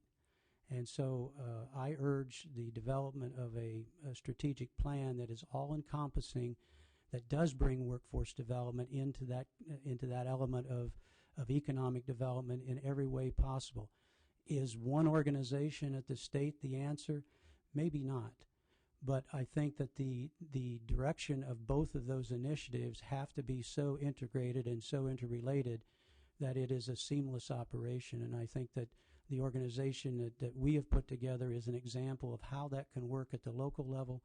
Can it work at the state level or not? I don't know. I have my doubts. Yeah, go ahead, Elvis. You're an interloper. I am. What about, I'm going to think of you as a household, as a small business. You know, economy really started with the household thing. You're here and you're going to leave. What are the disincentives for you as a business, family business, to leave? Because on a level, you're exactly like any other business. Once the challenge is gone for me here, I will go to something else, another challenge. So it's not a disincentive in terms of California, it's just that you're... Not necessarily, but I would tell you that this is the wackiest state I've ever been in. I mean, it is incredibly obtuse and difficult to work in. There are some wonderful people here that are working very, very hard. But the policies and the anti-business attitude of the state is something that is very, very difficult to overcome. When we're dealing with companies on an everyday basis, and you've heard part of what some of those comments are that come from the businesses every day, it's very difficult to stay really positive about the benefits and the assets of the state of California. What does anti-business look like or sound like? AB 32, workers' comp, the lack of adequate transportation facilities, repair on the roads, law enforcement, all of the kinds of things that we're facing at a local level because of budget situations transfers down into the concerns and the issues that businesses have. So it's an all-encompassing type of thing. When we have a legislature that can't comprehend that the enterprise zone that they have in place is one of the best tools that you could ever have in place, not only do they not comprehend that, they continue to introduce legislation to curtail or do away with the enterprise zones because it is corporate welfare or whatever.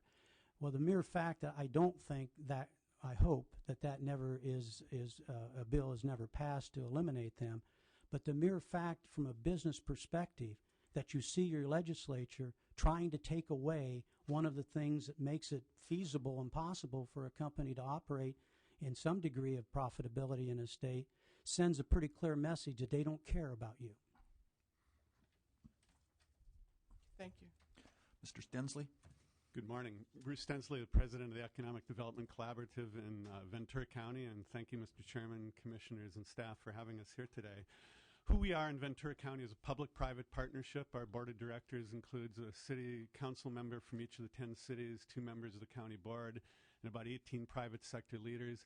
And I bring that up because it's a theme I want to come back to here and there again in some quick comments about the importance of local engagement in partnership with the state, and specifically, it's contagious apparently, and specifically making sure that we are looking at alignment between state and local resources.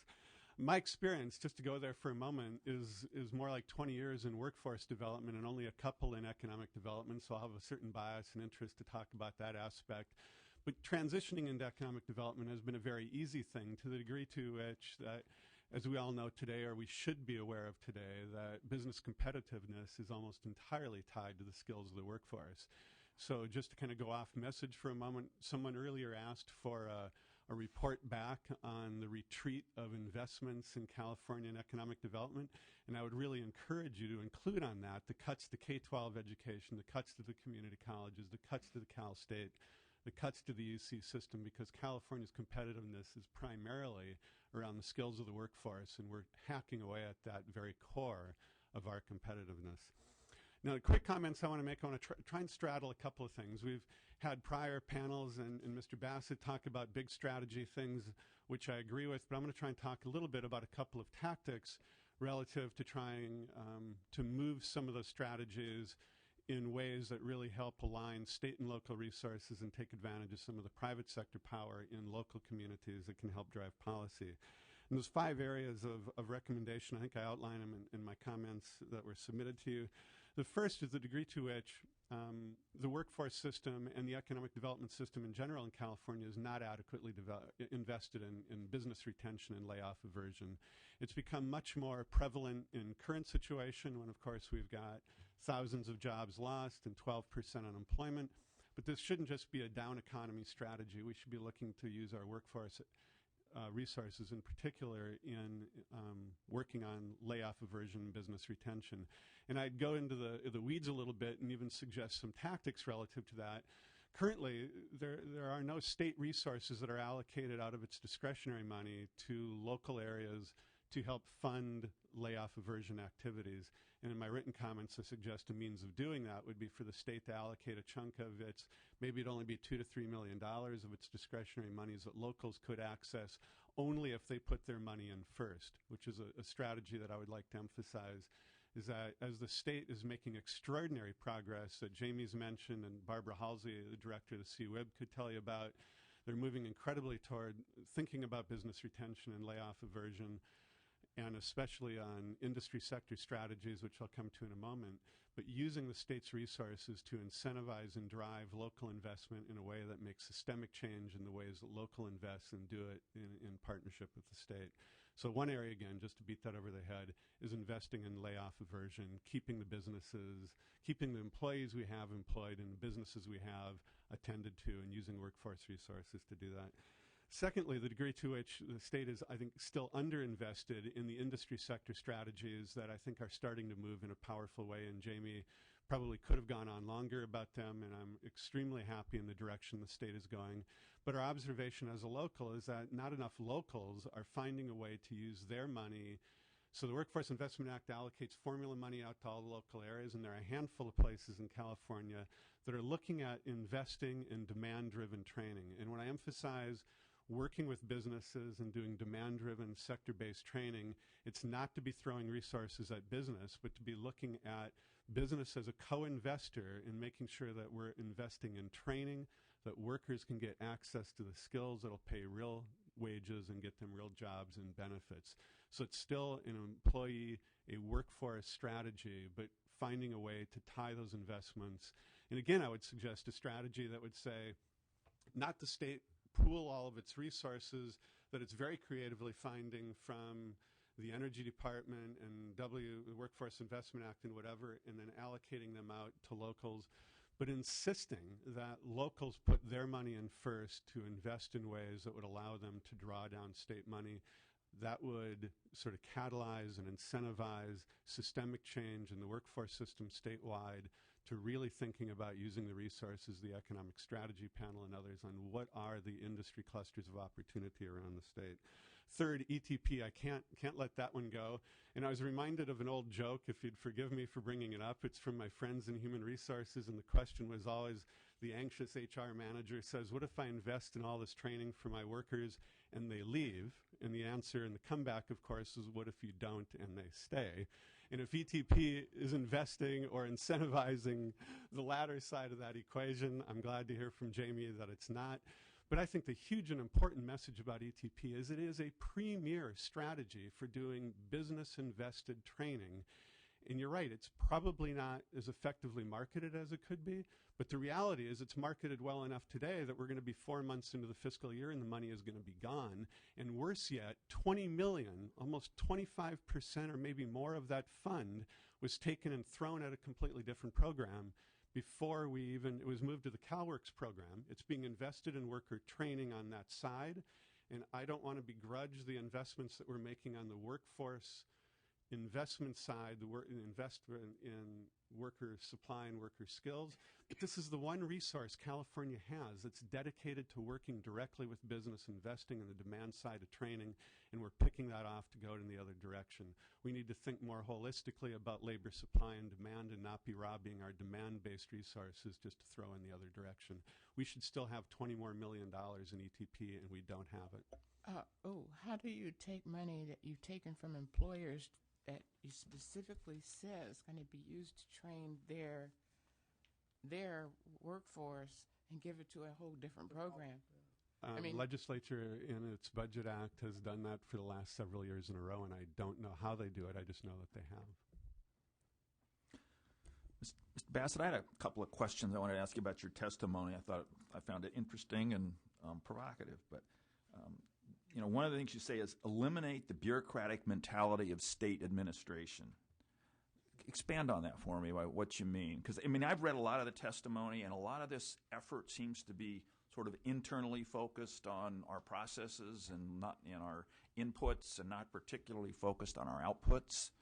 And so I wondered what you meant by that. I think that's exactly what I mean, is that down in the hinterlands where we work, it's sometimes difficult to be hamstrung by reporting and having all of the administrative work that you have to do in terms of providing. And I'm not against providing documentation and accountability. I believe very strongly in accountability, but I think that there's a tendency to particularly as I look at workforce development, we don't exercise the waivers that we should in this community or in this state to get a broader ability to use those funds in creative and innovative ways. You talk to the Department of Labor, and they ask that we exercise, to the degree that we can, requests for waivers so that they can take that back to Washington and then factor that in to the way, if they ever reauthorize, the way the reauthorization of the bill or the act would take place, because they will see that the locals are seeing a better way of doing it. But I'm not seeing necessarily that we're getting that initiative or that leadership necessarily from the state. In economic development, again, because it's spread, the various programs are spread over so many different agencies, it's very difficult to get face-to-face with someone to talk about a particular program, and there aren't enough people to really come down and work with the local agencies to really maximize the use of the programs that do exist. So I think it's more of the centrality of the programs. I'm not necessarily a fan of regional offices, but that is a solution to get it more dissipated around the state, so there's an ability to have more direct involvement with individuals. There are problems with regional offices as well. Another thing I wanted to just follow up on your testimony, you compared California to Ohio and North Carolina. One we compared, sort of equally unfavorably with, and then I think you commented that North Carolina gets it. So what does North Carolina do that qualifies as gets it from your perspective? From my perspective, and that particular area of the testimony had to do with regional offices and the idea that Ohio established regional offices. And I've heard some commentary coming out of Sacramento that may be a direction that people want to take to establish different offices in the state. Ohio did that, and they used political appointees to function in those offices, which provided a body for the state to be represented at ribbon cuttings or events or whatever, and they labeled those as economic development offices. And so it was a level of bureaucracy that you had to go through before you could get to the state. North Carolina, on the other hand, established their regions. They established boards of directors that were comprised of educators, economic developers, workforce people, and so forth. And then that board went out and hired professional economic developers to head up those regional offices. North Carolina is eating our lunch. Yeah. And that's one of the reasons is that they have professionally staffed regional offices instead of political appointees. Isn't that what you are, though? Pardon me? Aren't you a professionally staffed regional office? I am a county office. I don't Right. have regional. But yes. Mm-hmm. Yeah, I mean, it does it, I mean, your recommendation that they should be state-run regional offices, or because we've heard from obviously Mr. Stensley's group, and we heard last week or the last hearing from the people in Los Angeles and Southern California, and there's some pretty effective regional efforts going on around the state. Some well supported, some not so well supported. We're a part of a regional effort in the Central Valley. We have the 8 counties that band together for the Central California Economic Development Council, and that's primarily for marketing. And we travel the nation doing marketing. We're the only ones that actually are out calling on site selectors and real estate consultants and so forth in Atlanta, New York, Philadelphia, Chicago, all over the place. We do those things, and that works very effectively for us. But it's not. It doesn't go much broader than just the marketing effort. And I think there's so much more in terms of regional initiatives, regional strategies, and so forth that we need to continue to work on. And we are with that organization. I have nothing but good things to say about the way that is working for us. I think that can work in other regions of the state as well. But you can't disassociate yourself with the state's direction, the state's message through regionality. The state is still what people are going to want to hear from, and they want to see the leadership coming from that. And the regional offices need to be a subset of a well-defined, well-thought-out strategic direction from a state. The last thing I wanted to explore with you is we heard about this at our last hearing as well on this subject, came up, and that's the issue of arrogance. You mentioned it in your testimony, and like I said, we heard about it a couple of months ago. What do you mean by that specifically, and how does it manifest itself in your judgment in the way California approaches business and economic development? The specific instance that I'm talking about with arrogance is the attitude that we're California, that's good enough. We don't need to have anything else. And that's not what business is looking at. Business is looking at substantive business relationships, programs, an attitude for business that they understand what makes business tick, instead of saying that we have sunshine and we have the coast and that's good enough. Mm-hmm. And I've actually heard that coming from an individual that is charged. You were trying to get at who was actually the point person on economic development, and I'm not sure we ever really heard who that was, but an individual who has at least some responsibility in that area has kind of defined that as their philosophy. We're good enough just because we're California. Mm-hmm. That's the kind of attitude that I think business looks at and says, this is not something that we have to do. The last thing wasn't really in your testimony. I wanted to ask you. We hear a lot in this topic about wanting to get high-value jobs. We heard testimony at our last hearing that basically the green energy initiatives in California are essentially limited to R&D, and the manufacturing components of green energy are de facto not going to happen here for all kinds of reasons relative to the regulatory environment and cost of labor and the like. Is there a role in California for, as Commissioner Anderson always talks about, blue-collar jobs and low-value jobs? I mean, not everybody is going to have make $100,000 a year, and yet we seem to exclusively focus on high-value jobs as if that's going to solve everybody's economic development needs. Well, from someone coming from the Central Valley, I think the concept of high value is a relative term. In terms of what's high value to us in the Valley may not be high value to somebody in the San Francisco area. At 15.3% unemployment, we're looking for jobs, and yet we are striving to try and develop a workforce that has the requisite skills that businesses are looking for so that we can establish family wage jobs. We're probably one of the few economic development organizations literally in the country that has an economic development manager, an education manager that's focused on trying to change the delivery system that we have in our school systems to create a better product so that we have an ability to bring in different kinds of jobs. In terms of the whole concept of green, and I hope you'll take this as healthy cynicism, I think it's something that is going to kind of pass by after a while.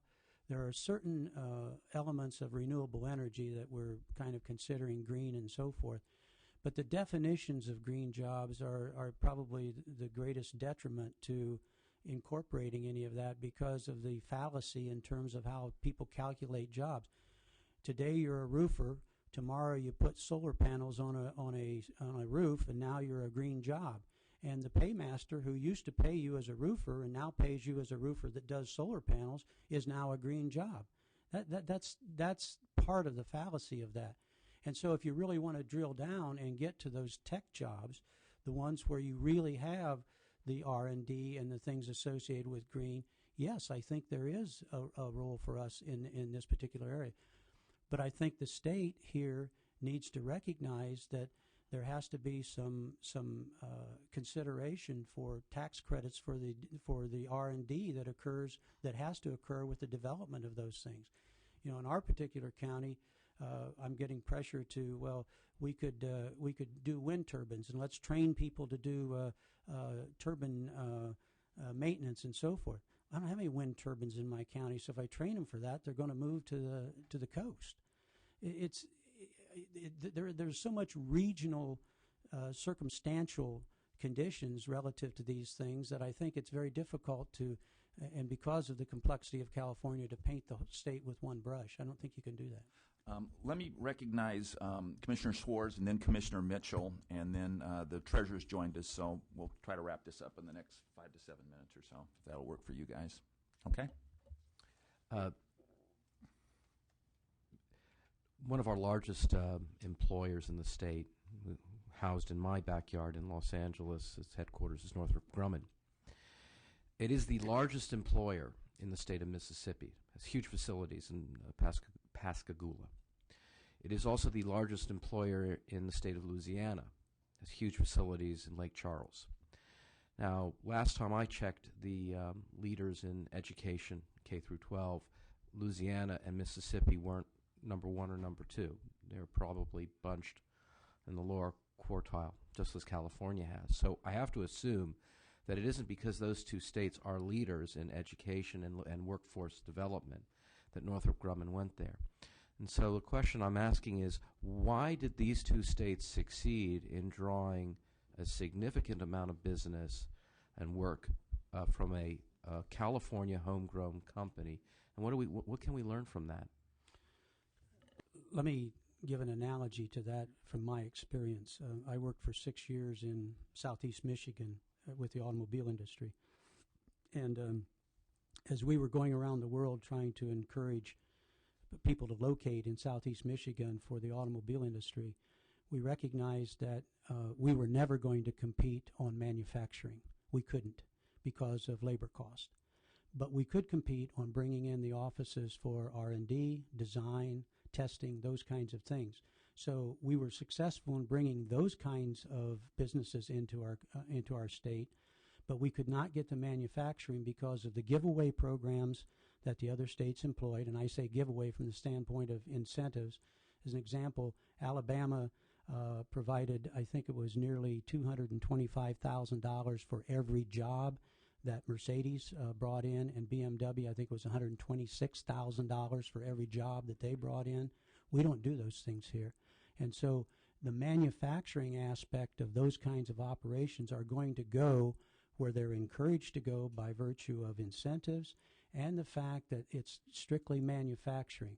All of the R&D and all of the gee whiz stuff is still taking place in your backyard. Commissioner Mitchell?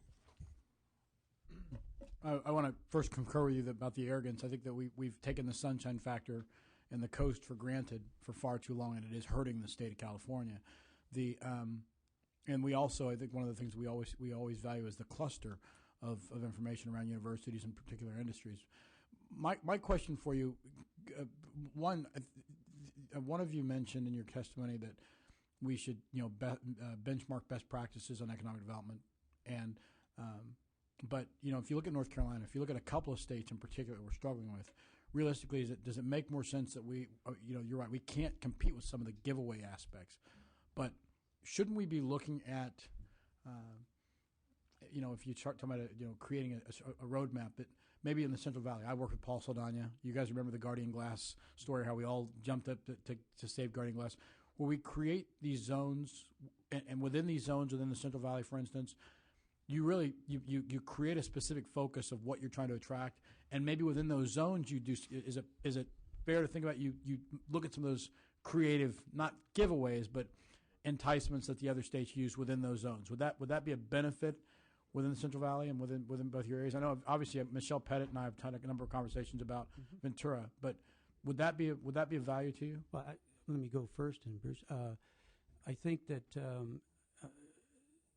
short of a national industrial policy that curtails all incentives, we have to compete in that arena, and so we have to come up with some way. And I don't mean that we have to be giving $350,000 per job for people, sure, but we have to recognize that there are certain hot buttons and there are certain things relative to doing business in this state that we have to focus on as it relates to the business perspective. I love the business demand system that we're employing in the workforce development area because it makes all the sense in the world. Business creates the jobs.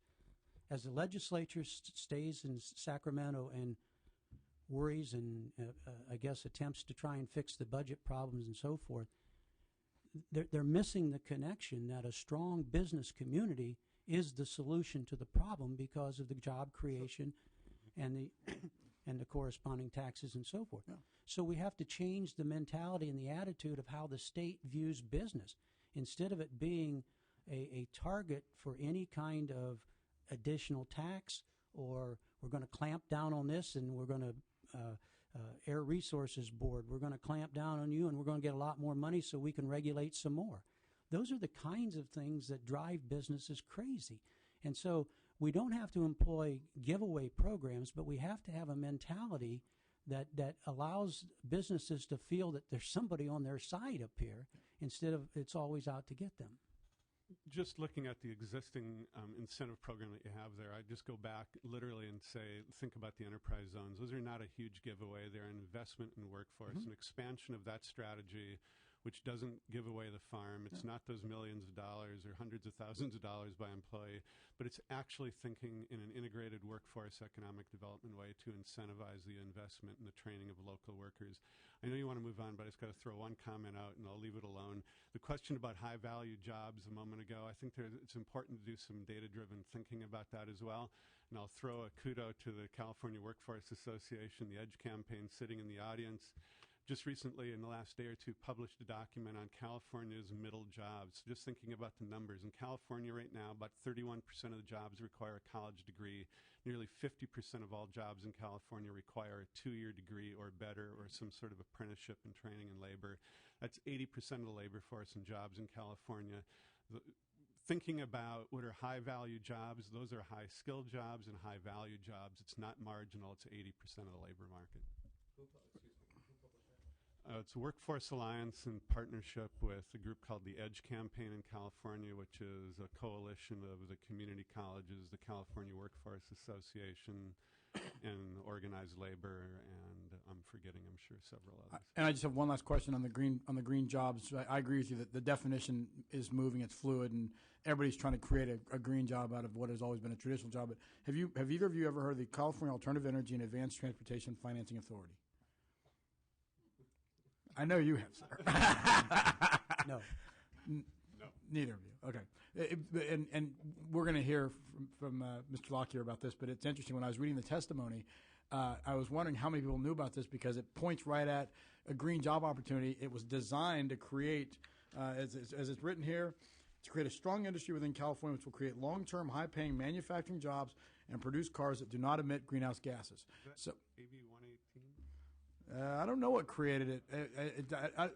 Mr. Lockyer may know. I don't know what created it. Stick around, yeah. Stick around. But it's a funny thing because when you're talking about green jobs, Central Valley is perfect for this, but you don't even know about it. So a lot of things we don't know about that we learned about in the testimony of this today. Thank you. Appreciate your testimony very, very much. Very informative, and if we have some follow-up questions, we hope you'll be available to our staff to continue to communicate. Thank you. And Stuart, if you could call our final witness for today, please. To hear more about some of these programs offered through the Office of the State Treasurer, we have the State Treasurer, Mr. Bill Lockyer, who was elected to his office in November 2006. He previously served as Attorney General and President Pro Tem of the State Senate. Good morning. Good morning, and welcome, sir. Thank you. Thank you for coming. My again, compliments and appreciation for your willingness to spend time helping us think about these matters. I've gotten prepared testimony that you've seen, and so let me just submit that for the record, only to mention that I guess in terms of economic development, the principal thing I'm associated with as the state's banker is the bond programs. And so lots of money gets spent and jobs created because of the infrastructure investments that we make in California. And so I guess that's the principal point I would make, other than that there have been created over the last 3 decades a variety of financing authorities that finance educational facilities, nonprofit hospital facilities, recycling, and brownfield and housing, and a variety of things where essentially my office is associated with helping provide cheaper money for the variety of public and private purposes and private purposes that serve some public good.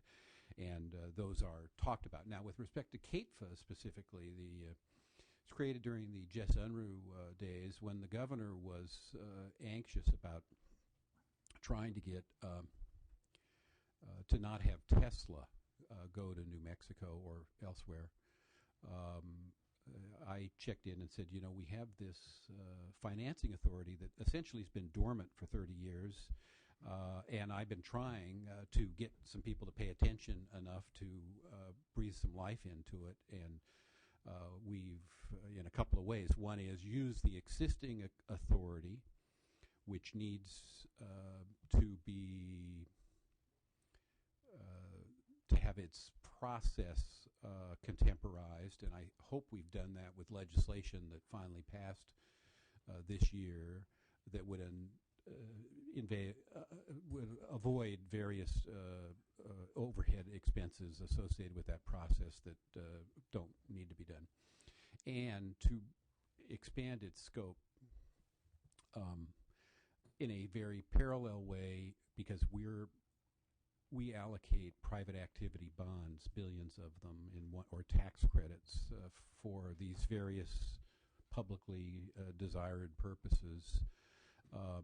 And it's frustrated me that I can provide cheap money to build an oil refinery, but I can't for a solar power facility. It doesn't make sense. Now, that's federal law. And so a state analog that's frustrating is under the stimulus bill, there's a provision that our industrial development authority, which can provide low-cost money for small businesses that would manufacture, that it has to be hard goods. It can't be what we would call intellectual property. So Silicon Valley software or Hollywood movie productions or whatever are allowed under federal law but not under state law. And I have yet to find anyone here that I can get interested in that sufficiently to get a bill moving, and I've talked to them all. To just have our law mirror federal law and allow us to be active in the service industries, not just hard manufacturing. Well, but as a general matter, now, staff has reported and looked at some of the materials and a bit of the testimony that preceded me, and so I do want to say that I'm very skeptical about economic development zones. And I think the LAO criticism of the amount we spend in that strategy is a smart criticism, and it ought to be reviewed by people. It's not that it can't be done smartly, but I think we're wasting hundreds of millions, if not billions, in the way we do it. I know there is obviously disagreement about the point, but and as a general matter, I think state tax policy doesn't affect locational decisions other than CEOs that do or don't want to pay PI taxes at our rates, and lawyers who make a big hit on a class action and move their business to Nevada before they have to fork over a piece of the money they got from Enron or whomever. I see or an actor or people, athlete, or those that anticipate mega bucks and just want to avoid. Don't move to Florida. Yeah, there's not a lot of. I know people that live in L.A. that theoretically live in Florida. Yeah, exactly. But anyhow, Bill Mickelson lives in San Diego. But as a general matter, most business people say it's federal tax policy that really drives their investment decisions more than state. Now, there may be some exceptions to that, but by and large, I think that's true. You've talked about, and I have asked because I suspect job creation is very, very local. And I think we have to rely on local more than state policy and state efforts to produce and attract and expand jobs and to give them the tools. And in that respect, I think probably redevelopment agencies maybe know more about how to do it smartly than anybody else. Now, I've asked them, is there any way, and I think probably a lot of it is not smartly done at that level, but what can they share with us about smart economic development strategies? And it's not forthcoming. I haven't yet found the academic work, the case studies, other than anecdote here or there. But I have a feeling there's some knowledge there that we ought to know, and I don't. And I've asked, and I can't seem to get it. You've talked about coordination. There's a point at which the clusters get too big. BTH is an enormous responsibility, and just for them to run either the housing or the transportation programs, it's very hard to say, well, they're also the economic development place. And now it may well be that you need someone thinking about land use, transportation facilities, and housing impacts, and so on. And that's good to have that sort of coordinated understanding and view of things. So I like that aspect of it. But in terms of deliverables, it's impossible. And it appears to me the higher up it gets, the closer to a governor, the more political it becomes. Somebody has influence and calls and gets something done. And it's the civil service bureaucrats who are also amenable to petty corruption, like they got taken to dinner or something, but who are more likely, if the culture is right, to make informed decisions about a lot of these distributional decisions and so on. And I have people in my shop that have been there long before me that I just let them figure out how to distribute the money for low-cost housing or whatever, because they really get it. And the only thing I hear from is from some political contributor that would like me to influence the process. So I pretend I do and don't, because but there's some experts there that are professional civil service people that do it really well. And the higher up you go, the more political it gets. So I'm not sure, for these various reasons, that a czar is the right solution, though it is historically what little Hoover commissions believe about everything, is have the CEO, and then everything will be great. The great CEO makes Since the difference. Mr. Chappelle left, we've tried not to use that I know, word. thank you. And then I guess more than any other single thing, if I were picking an area for work, it would be overregulation. And particularly in the permitting process. I think probably that seems to me to be the one that produces more frustration and annoyance to business people. We aren't, as you've mentioned, going to bribe them like other states do, and probably shouldn't. It's a race to the bottom. They beat us for other reasons, cheap land or cheap labor or whatever, as well as the bribes. And so, but we shouldn't strangle them in our regulatory systems with 15 different permitters and all those things that we do. Now, I happen to think AB 32 or whatever is good policy and economically smart policy, as well as the fact that if we don't figure out how to save the planet, we've got 100 years and then we turn out the lights. Someone ought to worry about that. But I would look at that as an area in which it constrains economic development that's probably amenable to our efforts to make a difference. I'd be happy to respond to any thought. I think Commissioner Kay had a question, and I think Commissioner Mitchell had a question. Yeah, so we'll start with those. I got two questions. Thanks again for spending time with us. It's always a pleasure and very informative. And one thing, you said something that really struck me. And I'm not necessarily a believer anymore that you have to have a cabinet-level economic development agency. I don't think that's necessarily. But you said something. You said that the professional civil service can do a great job at this, and I know that's true because I know individuals who fit that description. But you said if the culture is right. Well, how do you establish that? Doesn't that culture have to be established from the top? Isn't that a political decision to establish the culture in the first place? Yes, it is. And so how do you get there? Well, I was just over with the legislative committee that's meeting concurrently about how do they fix their dysfunctional process. And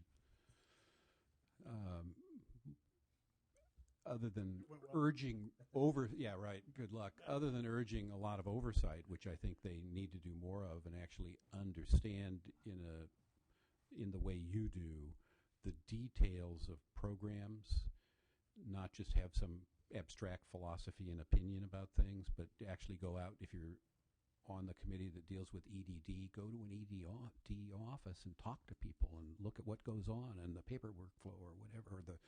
But we have to keep, and what we don't do, I'm afraid, is at every level we don't ask the executive branch, what are you managing to? And it starts with that. We all talk about inspirational managers or visionaries or motivators and so on, and that's all wonderful and pretty hard to universalize or whatever. But if we keep asking, what are you managing to, and expect results and measure to those results and then prioritize and those sorts of things among potential expenditures, I think that's where it starts, and it creates the culture that's more efficient. Second question, totally different subject. At that meeting you were at a few minutes ago, you said something which I think ought to be the lead, but I don't. We'll see what happens. And that is that You were supposed to be here, Laura. Well, I had to take care of some business. And you were on the television right up there. But you said that you were talking about the amount of debt that we've got and how the debt load's going up. And I mean, maybe you could summarize that here. Sure. But my question, you talked about rationing. And, the one area where the state has a lot of leverage, of course, on economic development and jobs is in the infrastructure finance. Correct. More than almost any place else. Yep. So it's a big deal. Yep. Would you expand a little bit on this notion of rationing? Do you have organic authority yourself to do that if an agency comes in and says, okay, here we go? Is it controlled in the budget? What are the levers on that, and how do you see that rolling out over the next few years? Let me tell you partly, if you heard this, but briefly why I have this, the anxiety I have is this. Up until recent years, debt service as a percentage of the general fund has been about 4.5%. Now, we've had some revenue declines, which means the denominator is smaller, so everything is a bigger percentage of, so it's currently about 5.7. But it's going to be, in the next few years, between 10 and 11% of the general fund. I think that results in lots of things. One is some probably bad politics and maybe bad policy to put constitutional constraints in or other things that maybe aren't prudent. Another is bond rationing. So the voters have approved all these things, and someone starts saying, hey, we can't, and I do it, by the way, as a debt manager, to not injure existing bondholders by putting out too much debt at any one time that affects the value of those that have been prior purchased. So I have a modest amount of ability to constrain the volume, but mostly it's a function of the Department of Finance, which says this freeway is ready to go, or this park purchase is ready to go, and add it to the next bond that you go to market with, or you see or whatever. And the legislature in its appropriation authority that puts some constraints on the housing bond that gets enacted, and then they say, well, Cal HFA gets X million and you get this million and so on, and then they can put schedules on that as to when you can go to market. So it's both a combination of legislative and executive. I guess it would be a good thing to have a little more discretion at the Treasurer's office to just do it in a less political way. It's not to say that treasurers aren't political, but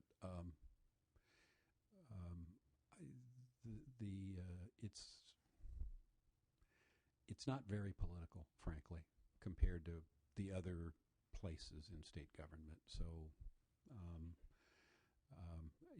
maybe having some ability, if we're going to ration, to make allocation decisions differently than the current process would be good. Now, I don't know that that should be singly with anyone. Maybe one of the things we've recommended in our most recent debt report, which I'm obligated to produce every year, and we try to make something interesting to people, was we really need a 20-year infrastructure investment strategy. This annualized sort of ad hoc thing that we do isn't smart, and it's going to result in some misallocation of available resources and so on. And that ought to be an effort that a lot of people participate in, not just one Department of Finance or Treasurer or whomever. It ought to be some I think you're going to find your report and the report we'll issue in the next couple of months are going to be have a lot in common. Okay. There's a lot of interest in it in the legislature. I should say it's not an easy thing to do, by the way. Yeah. It's easy to produce junk, and that's been done multiple times.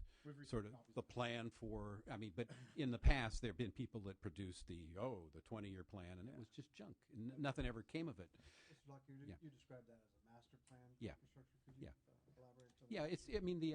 We're celebrating, or whatever we call it, commenting on the 50-year master plan of higher education, and it was smart and it worked. and there's problems with it needing to be contemporized and so on. But it's sort of the same notion as we need a master plan in the area of infrastructure investment. And then I've tried to suggest that when you're talking about long-term infrastructure, don't think of it as an add-on to the budget. And then, oh, by the way, the capital budget should be integrated as part of the budget discussion, and this investment should compete with this one for budget needs and priorities, rather than the sort of ad hoc, after-the-fact way in which the decisions currently get made. And so I've tried to say to policymakers, you're spending one way or the other. So think about it as, this is what I'm spending, and this much is a capital budget, meaning debt service, and this much is schools or whatever. Commissioner Mitchell and Commissioner Shores? The only thing I disagree with you on is those master plans that have been created, like the 5-year one that we received. They do make, when you have a bookshelf and a bunch of books are leaning to the side, you need a big book to put in there to hold them up. Yeah. They do a great job at that. I understand. If I may, there's a wonderful guy I like named Bertrand de Juvenal, a French writer, that many years ago wrote a little paper about how to organize your bookshelf. And he had, you could do Dewey Decimal, the size, the color, the alphabetize, the author title. He said, the right way is just the way they fall when you use it. Yeah. Now I like that. I think that's the pragmatic way to think about bookshelves and other things. It's too bad that those aren't used. Exactly. If they were, whoopee.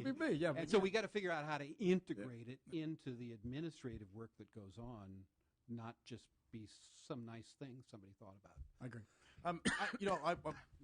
After reading your testimony, I'll be honest. I learned a lot because, just the statement that you make, which is that you have that you administer programs that directly contribute to the local economic development in California. In all of our conversations we've had in the 2 hearings, I never envisioned that if you're a company that's looking to expand or move, that you would call the state treasurer's office. You're right. Just that's not something that would come.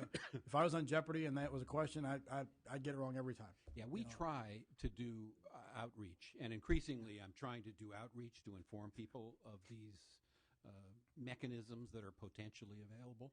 Yeah. Well, question for you about all the programs. First question is do you? I would assume that by looking at all these, because they're unknown for the majority of people in California, you would say they're underutilized?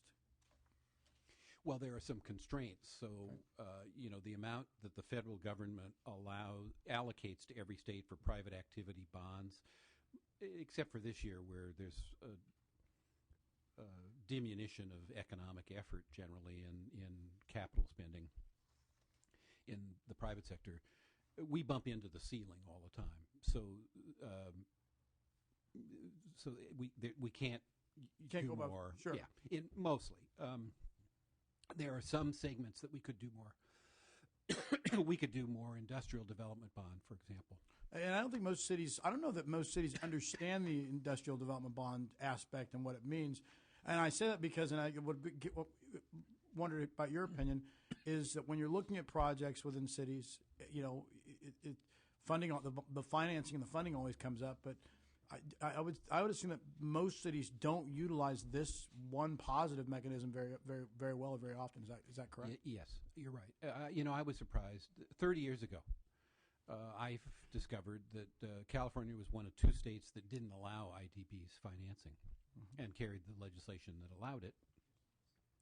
But it's still only a modest use, partly because there's caps on the size of the amount and the size of the business and so on, but it could be used. Another, we have, and this probably needs to be coordinated or consolidated with other mechanisms. Excuse me.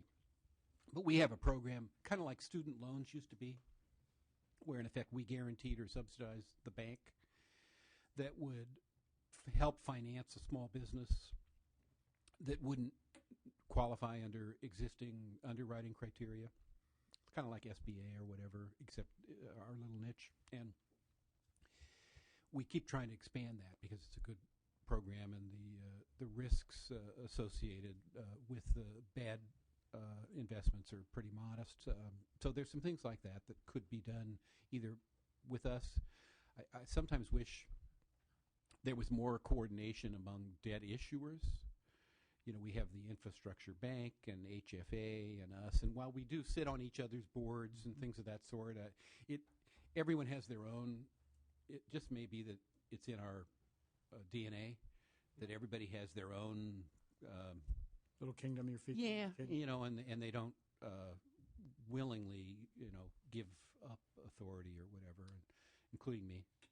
Just last question is a combined question. You know, it's funny, when I looked at the Health Facilities Financing Authority, you know, you remember all the discussions around the hospitals who didn't want to do the seismic stuff. It was going to cost too much. I'm assuming that this is being utilized more.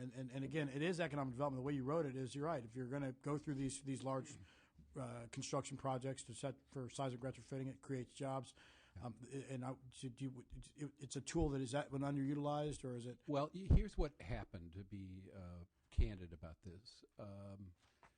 It became, there's always, in California, well, there's been very intense organizing efforts by nurses, SEIU, AFSCME, in the hospital systems.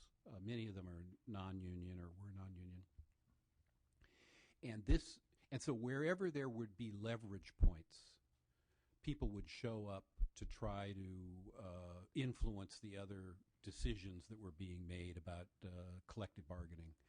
And for a long time, the Hospital Finance Authority in our shop was overly influenced by labor unions, and the hospital community refused to go. Okay. They just wouldn't come.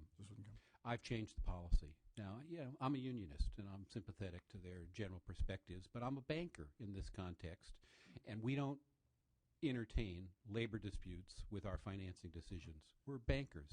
And so now, frankly, hundreds of millions in the current quarter, I think probably 700-800 million in financing is going out the door, where it was zero 3 years ago. I commend you. You'll be commended. Last question on the original question I'd asked about on the California Alternative Energy and Advanced Transportation Financing Authority. I did notice in the notes that you recently received a bid from a ZEB producer that wants to produce cars. So now, are you aggressively, because this directly ties to manufacturing? Yeah. You know, I listen to Mary talk about, you know, when they go to the trade shows and things of that nature. Yeah. Are you a part of that traveling road show for on a program like this? A little bit. That would offer that out. It varies, but sometimes yes, sometimes no.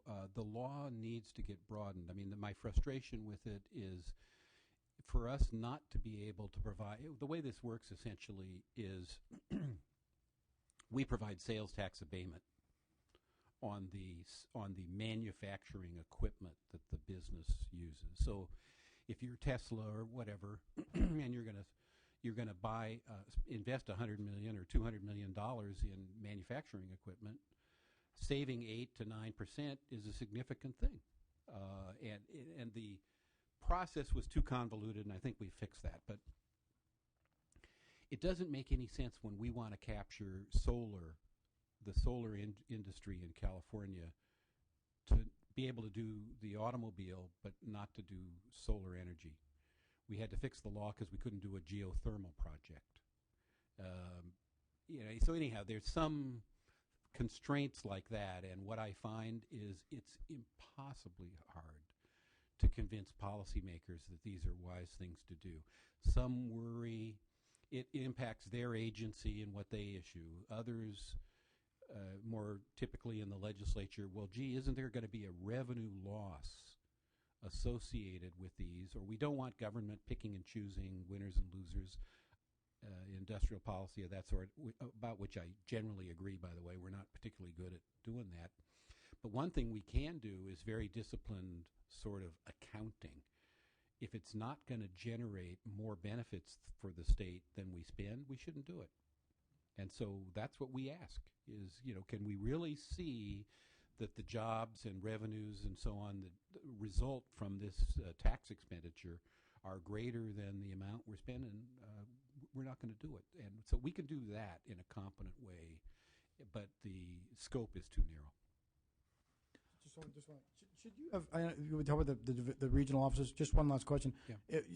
Wouldn't it make sense that someone like your office, for instance, have a connection to each and every one of the in the major areas of the economic development corporations? Because it would just appear that with all the stuff that you're responsible for, I think you're more important to the EDCs in the LAs and the San Diegos and the Venturas and the larger areas, Yeah. because of what you control. Is that a fair? Well, I wouldn't. I don't know where we are on the sort of taxonomy, but it matters, and I know that the professional staff does regularly communicate and talk with those folks. I don't know how disciplined and productive it is. I probably should, and I don't.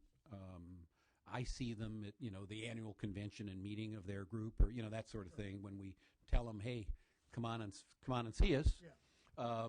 but that's all I can adequately report to you. There's a great value in having you more. Some integration there, it seems like, would be certainly desirable, and I hope it's happening without my knowledge. Commissioner Schwartz? Thank you for your testimony. I'm not sure I understood the back and forth between you and Commissioner Kay, but I assume the testimony that you were giving this morning was before this joint committee that was chaired by, among others, Assemblyman Foyer. Yes. Okay, and so I was fascinated by the comment you just made, which, as our chairman said, echoes some of the things we've been thinking about, which is to try to tackle the ad hoc nature of appropriations and spending on infrastructure, and to think about it in a way to prioritize amongst finite resources, and to look at life cycle costing. And I know that Assemblyman Foyer has talked about performance-based metrics and things like prioritizing and spending. And so you've been around in this city for 30 plus years. I'm the senior guy. And so is this going to happen? And if so, who sits on top of this process? Is it going to be the legislature? Who within the legislature can make that happen? Because at the end of the day, if somebody isn't making tough choices amongst competing goals with finite resources that can't pay for everything, then no one will make the choices. And so we'll end up with this kind of crazy quilt, ad hoc, politically driven, pork barreling situation where certain potholes get filled and certain roads get built, and they may have nothing to do with where our most urgent needs are. Yeah, I think those are good observations and similar to the ones that I made. I guess it's good you didn't see some of the other parts, Lauren. I suggest if they really want to deal with this, maybe we need to have legislators elected or selected for 8 years. They can never run again or run for anything else, and we choose them by lottery. Because then they're absolutely immune from the political inputs that determine every policy decision they make for the next 6 or 8 years. You're right about that, and we've been there. But anyhow, that ain't going to happen. But it's very frustrating, frankly, to see, and so they're quick to lay it off on term limits. But the truth is, that's a lot of it. You don't have leaders very long. You never have committee chairmen very long. Members are campaigning for the next office immediately. The churning and turnover, et cetera, and the influence of money in politics is so severe. And my way of explaining it is, I can tell you who my first election for the legislature was in 1973. I can tell you to this day who contributed for and against me. I can't tell you 1976 or 1984 or 1994, but I can tell you that first one. And when you're only there 6 years, those are indelible things that stick in your brain. And when you know you got to go back to them 4 or 6 years from now because you're running for the Senate or whatever it is, it's a trap. I don't know what to do about that. Yes, they have the authority to rationalize and prioritize and so on, and maybe if the culture, I kept asking them, do oversight, but whether it's in the context of the budget discussions or policy work, the question to ask all of the people in the executive branch is, what are you managing to? Just keep asking them, what are you managing to? And how do you measure those results and so on? Because they don't ask that question. It's a lot of PYs for next year in the IT, whatever, and it's just like you're lost in all of this minutia, and there's no focus. So if they just do that, maybe that helps prioritize better and spend less time on all the bill factory stuff that just gobbles everybody's time and means there's not enough time left for either developing relationships or doing big things. I just had an went information on and on there. question I wanted to. Oh, I had Commissioner Brewer. That's right. Yeah. Ellen. Good to see you again. Likewise. You commented that there's dollars wasted in enterprise zones, Yeah. and you really don't favor them. And I have always held that opinion also. But in these kind of economic times, is there value in the enterprise zones in retaining business? And Probably, yeah, probably. The LAO did I've always had more of a suspicion than anything else that it wasn't a smart, targeted, effective way to induce business hiring or retention. And the LAO, I think, has done the best work on suggesting that for whatever the benefits might be, the inefficiencies and waste is too great, and that someone ought to figure out how to do it in a smarter way. So that's what I would refer to as someone with genuine expertise. Mine is more opinion. Thank you. I noted you do you have the oversight of the industrial development bonds, which are essentially property tax based, locally generated bonds. But I didn't see any mention of any of the CFDs, community finance districts, or Melrose. So that means No, we're not there. Does anybody look at those that you know of? No one I know of. So they just kind of float out there. We assume they're done right. A lot of them are not done right. I can. I don't know what oversight there is at all, frankly, there. I don't think there's anyone at the state level. Yeah. Okay. It is a problem. Thank you all. Any other questions? Thank you very much for your testimony. Thanks for coming. It's nice to always see a you. pleasure to have you here. Always a pleasure. It's funny, you've been around for a long time, and Marilyn, I know that I remember the old days when people in the building actually stood for something. Like Quentin Kopp was always, you wanted to talk transportation. There were people that when you wanted to talk about something, you went to them, and it just seemed like everything. And they knew something. And they knew something about it. Yeah. It's just amazing how things have changed. Yeah. Thanks. Yeah, thank you. Okay, anything from the public? I have no cards from the public requesting to speak, so absent those, we'll adjourn the public hearing. Take a 5-minute break. Is lunch here? Take maybe a little, take a 5-minute break or a little longer and then start our business meeting.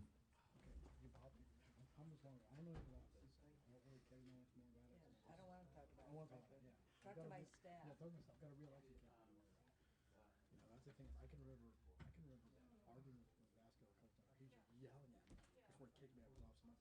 He yelled. At least he was knowledgeable when he was yelling at us. He was, of all the legislators that served on this commission, he was far and away the most active. Really? John was. Vasconcellos was. I believe it. Like I said, I never minded him blowing his story because he at least knew what he was talking about and he was justifying why he wasn't going to do it. Yeah. But again, the building has changed so much. Back in the year, like I said, I didn't always agree with it. And I remember Bill Craig when I was an intern for him, and I remember Bill Craig saying, he was a great. He was sitting me down from the tower one day and talking about how they had to be careful about making policy there, and you had to know what you were doing. You had to study it, and if you wanted to get good policy. They should go to a 2-year budget cycle, and that's the year they can do bills, and the next year they shouldn't do anything but oversight. Nothing else. They should do nothing but oversight. Learn something. No bills, no money, just oversight. It's a race to see who can get the most bills passed. This stuff. This is 80% bureaucratic crap. It really is. It's a big waste of money. Big waste of money. We should blow up. Except for the fact there's federal money that we have to administer. You can draw it down in a different structure. A lot of this testimony is just self-serving. Leave me alone and let me keep getting my money in. Running a marketing campaign when you got crap to market is What's that about?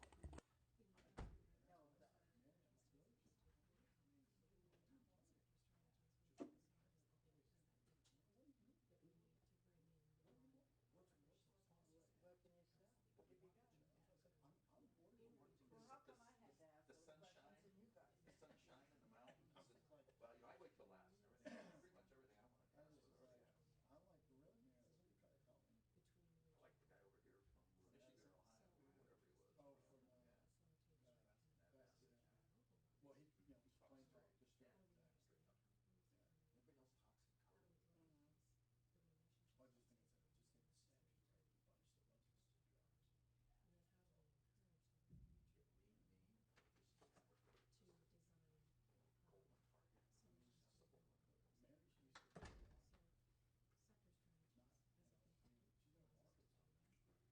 I just think it's the statute, right? You bunch the buses to drugs. Do you have lean mean? This is Goldman target. Accessible. Mary, she used to be, not, you know, I mean, she's got Marcus on there. Marcus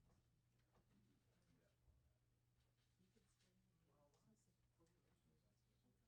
Because let's face it, you guys should just say, and do one thing at a time. Yeah, they're paying a ticket. Well, that's when I deal myself. Are you guys in? What is that?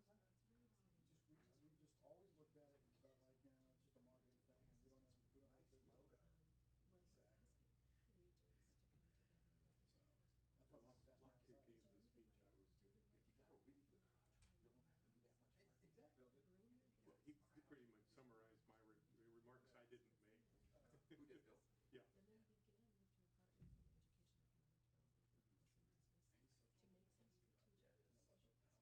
Way to Jerry.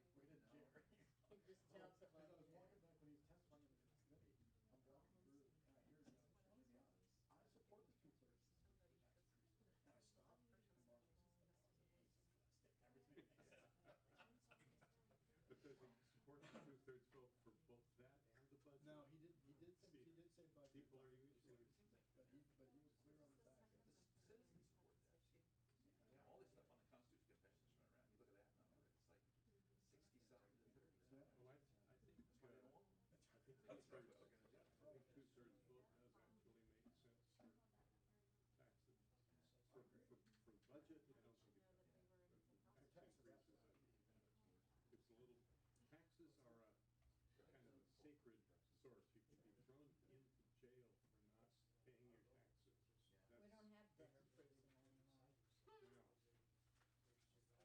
But what we do for not paying pretty big, and that's a big difference between taxes and other obligations. Yeah, but what's gonna happen though?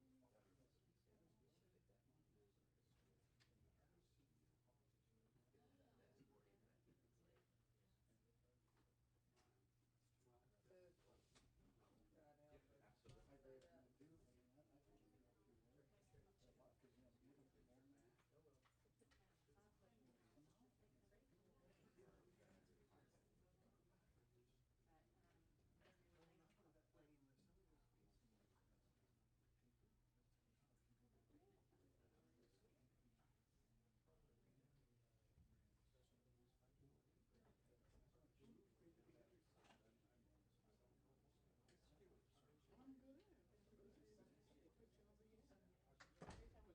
I mean, I think you know, because, you know, even if you're only. Well, it sounds like you're complaining. It's a different perspective on this side. Isn't it gorgeous? No, I haven't. I'm getting married next month. I thought you were already married. Next month. That is. Somebody with a lot of deep pockets. Not really. Oh, but it's gonna get worse. You know how we talk about brain drain? You know, Melanie said, she said every agency, every department has a policy person. There's no management. Nobody runs the department. It's like, Well, that's why they can't. That's why they can't shift. That's why they can't shift for the time zone. It's again. That's why I kept asking, can you adjust, Jamie? Can you guys adjust? They can't adjust. You know, to the changing times. Everything's so slow. which one? They're a job service. I mean, it's just the old job service. They're doing the right thing. Yeah, That wall's And not. they're only, You know, you need to the way I restructure look at the world is looking backward. You need That's chief, why I asked the question. CAO, and everything. It's Permanent. Looking over your shoulder, what just happened? Right. You know, Kind of like the British.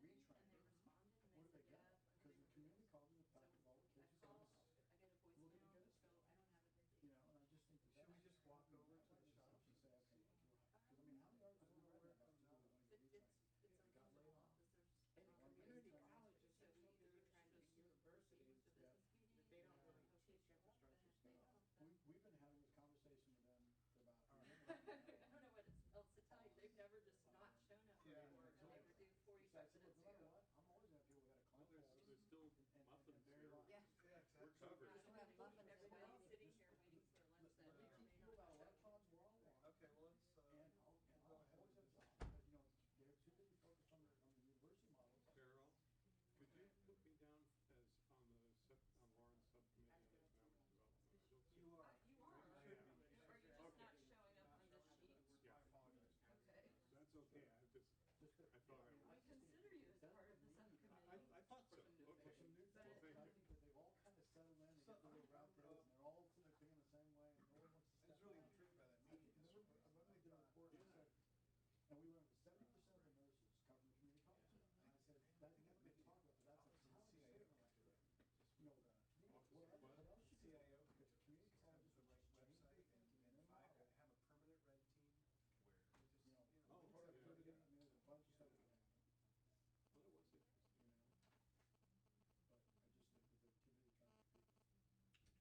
Well, it was interesting. But I just think that they're too busy trying to compete. Yeah, well, that was the thing that happened in Wisconsin is that vocational schools decided they wanted to be university. And we just had to put a stop to that. Just said, no, it's not what you were meant to do. We don't mind articulation both ways with the schools and with the universities. But your reason for being here is technical. So let's just get it clear right now. We will shut you down if we don't get university started. We need you. Yeah, I would send Eric after them, with all the UC problems they're having. And, San Diego State the other day just said, look, we're gonna shut down, we're not, they used to accept everybody that was south of the 52. You don't get their GPA, you gotta come out. How much is Now it? they're changing, because now the state is $100 a year. A year, yeah. Will he accept? You want to eat? What's the front? Just trying to check them out. We are the catch-all. Why don't we walk over? I think they're trying to see if it's on the way. If it's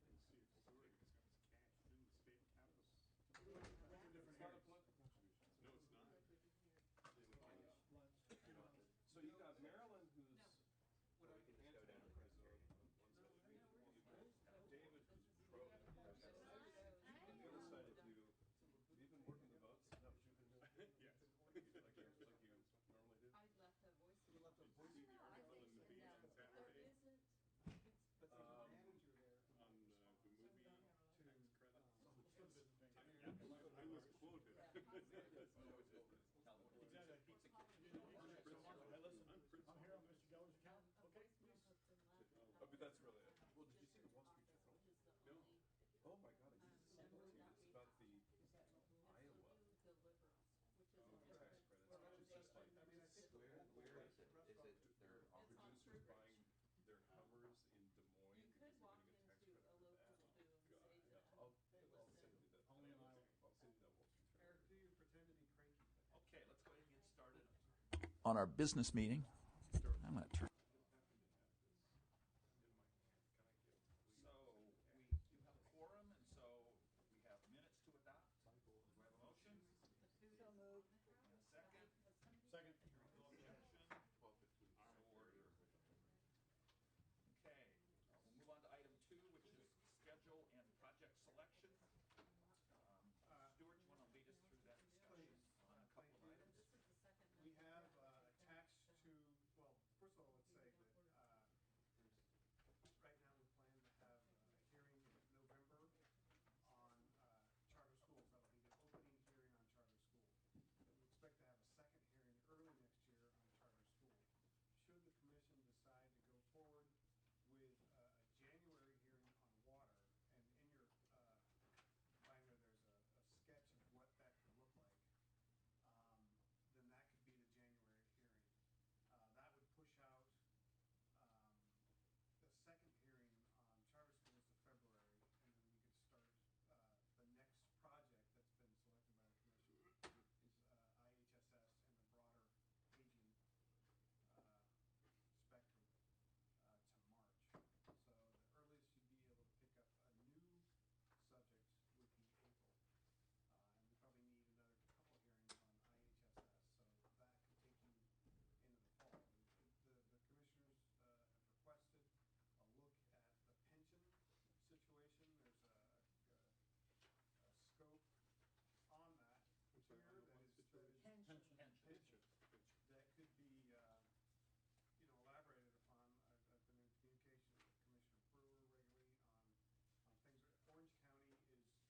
it's not like, you know, 30, $40 more. It's millions in some instances. Well, there's a whole other series of cities and counties that aren't part of CalPERS that are just they're self-funding their pensions. San Diego, and they're cash flowing it, so there's no actuarials and no set asides, and projections that 70 and 80% of the general fund budget within the next 10 years will be going to pensions. The worst is yet to come. I think it's let's start with the water and let's get that issue settled, and then we'll move on to pensions. So, I think Commissioner Brooks had requested another study on or another hearing on water. He wanted to hear more about conveyance and supply and storage. I know Commissioner Geller, although he's missed the last two meetings, had indicated an interest in that. There's a lot of information on it already. It's not really germane to governance, but it is, certainly really good background for the commission to have, as well as, in the memo, there's some other stuff on governance that if we could get Bill Riley and Betsy Reekie for a hearing, I think they'd have some really interesting perspectives. We've had, I think, 2 subcommittee meetings since our last public hearing. We had a really good one in San Francisco on water rights last week. Commissioner Helmke was there. Commissioner Brooks was there. It's obviously a great, big, huge topic. I think our recommendations are likely to be pretty far-reaching in their impacts, just in terms of the governance structure. It's still not my intent to try to resolve, do you build the canal? Do you do above ground? Do you do dams off stream? Do you do dams on stream? All that kind of stuff is peripheral to what we're really looking at here, which is, I almost equate it to, we had a huge change in water governance structure in 1913. I think we're at a similar point now, and we really need to recalibrate the structure to deal with the issues that we're going to face, because right now we're dying the death of 1,000 cuts, and we'll continue to do that absent some really, I think, getting ahead of the curve rather than behind it. So the issue is the hearing. I think we'll learn a lot of interesting things. I think we'll kind of maybe fill in gaps for the commissioners. I certainly have no objection to it if that's the will of the commission that they would like to do it. So with that, it's open for discussion. And you're proposing that if we do another meeting on water, that it would be January? Yeah, we need to get this report Yes. written out. I mean, I don't want to delay it past January, because I'd really like to get this report out by the spring. A lot of interest in it, a lot of anticipation for it, and so I think that would, in January, but that gives the staff enough time to put a hearing together that would be valuable. And we're looking at some of the other, I think the subcommittee had a pretty profitable meeting in San Francisco on the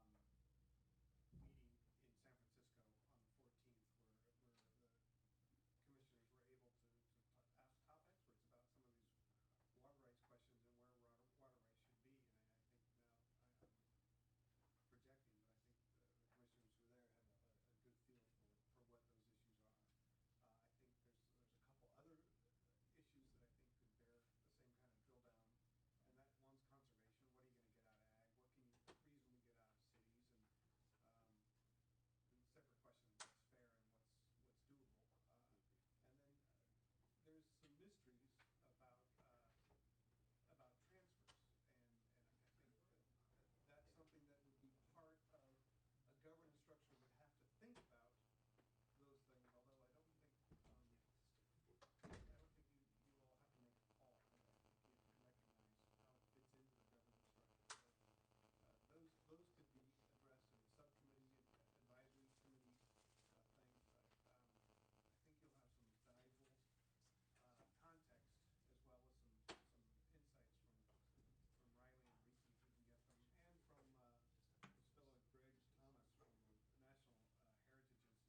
David, give it to Sam.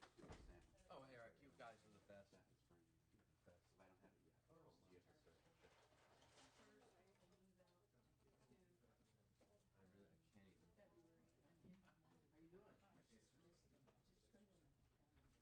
Okay, second item for discussion in terms of future studies, which would probably slot in the late spring, would be the discussion of the scope of the pension study. Stuart, do you want to start that discussion? Yes. There's several layers that the commission could look at on this. I would, to be frank, there was a Parsky commission on pension reform that had 33 good recommendations. Very few of them have been implemented, and we're seeing kind of the chaos that's resulted, that was predicted then is happening now, with cities and special districts not being able to make the payment on these things. With Vallejo actually entering bankruptcy and other cities threatening, and legislation coming out to try to stop cities from declaring bankruptcy without going first through the legislature or through a legislative body. Separately, what's come up in the last week or this week is some issues that have come up with CalPERS and some governance issues on their board. I don't know if that's something the commission wants to engage in or not. That seems like a separate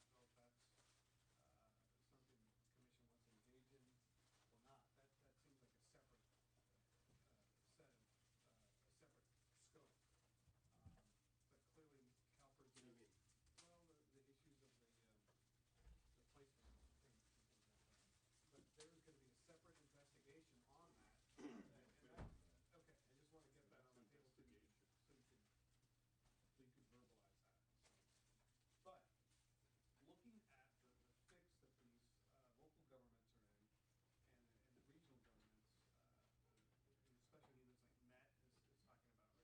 verbalize that. But looking at the fix that these local governments are in, and the regional governments, and especially units like Met is talking about raising things, and looking at what some of the agencies down there, how they're responding to it, there's room to make to learn about what's working and what's not working, aside from the scoping problem, how can be better addressed, and also to look at some of the ways agencies are rethinking their pensions.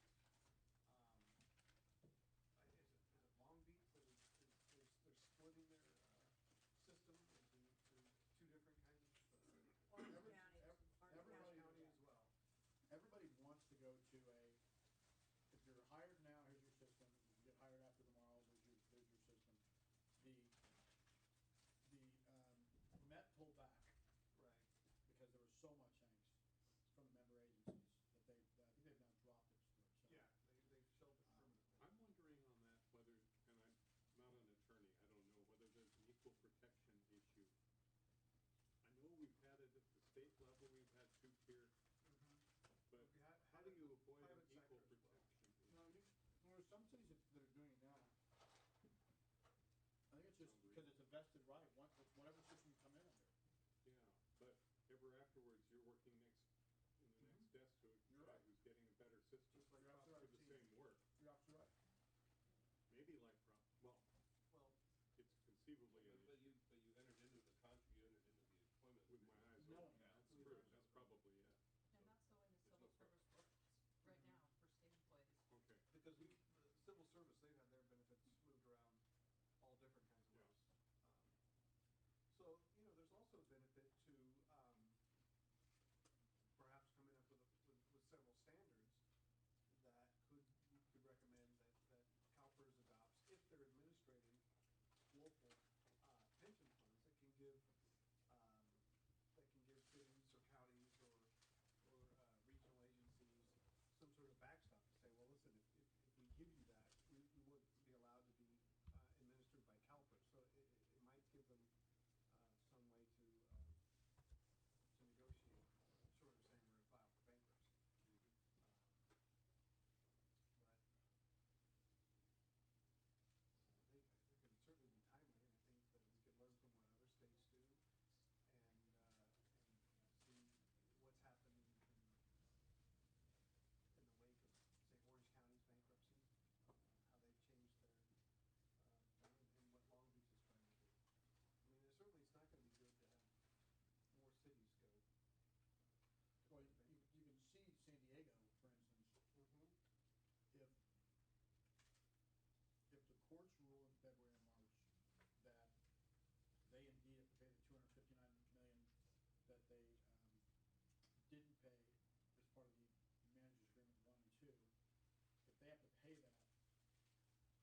cities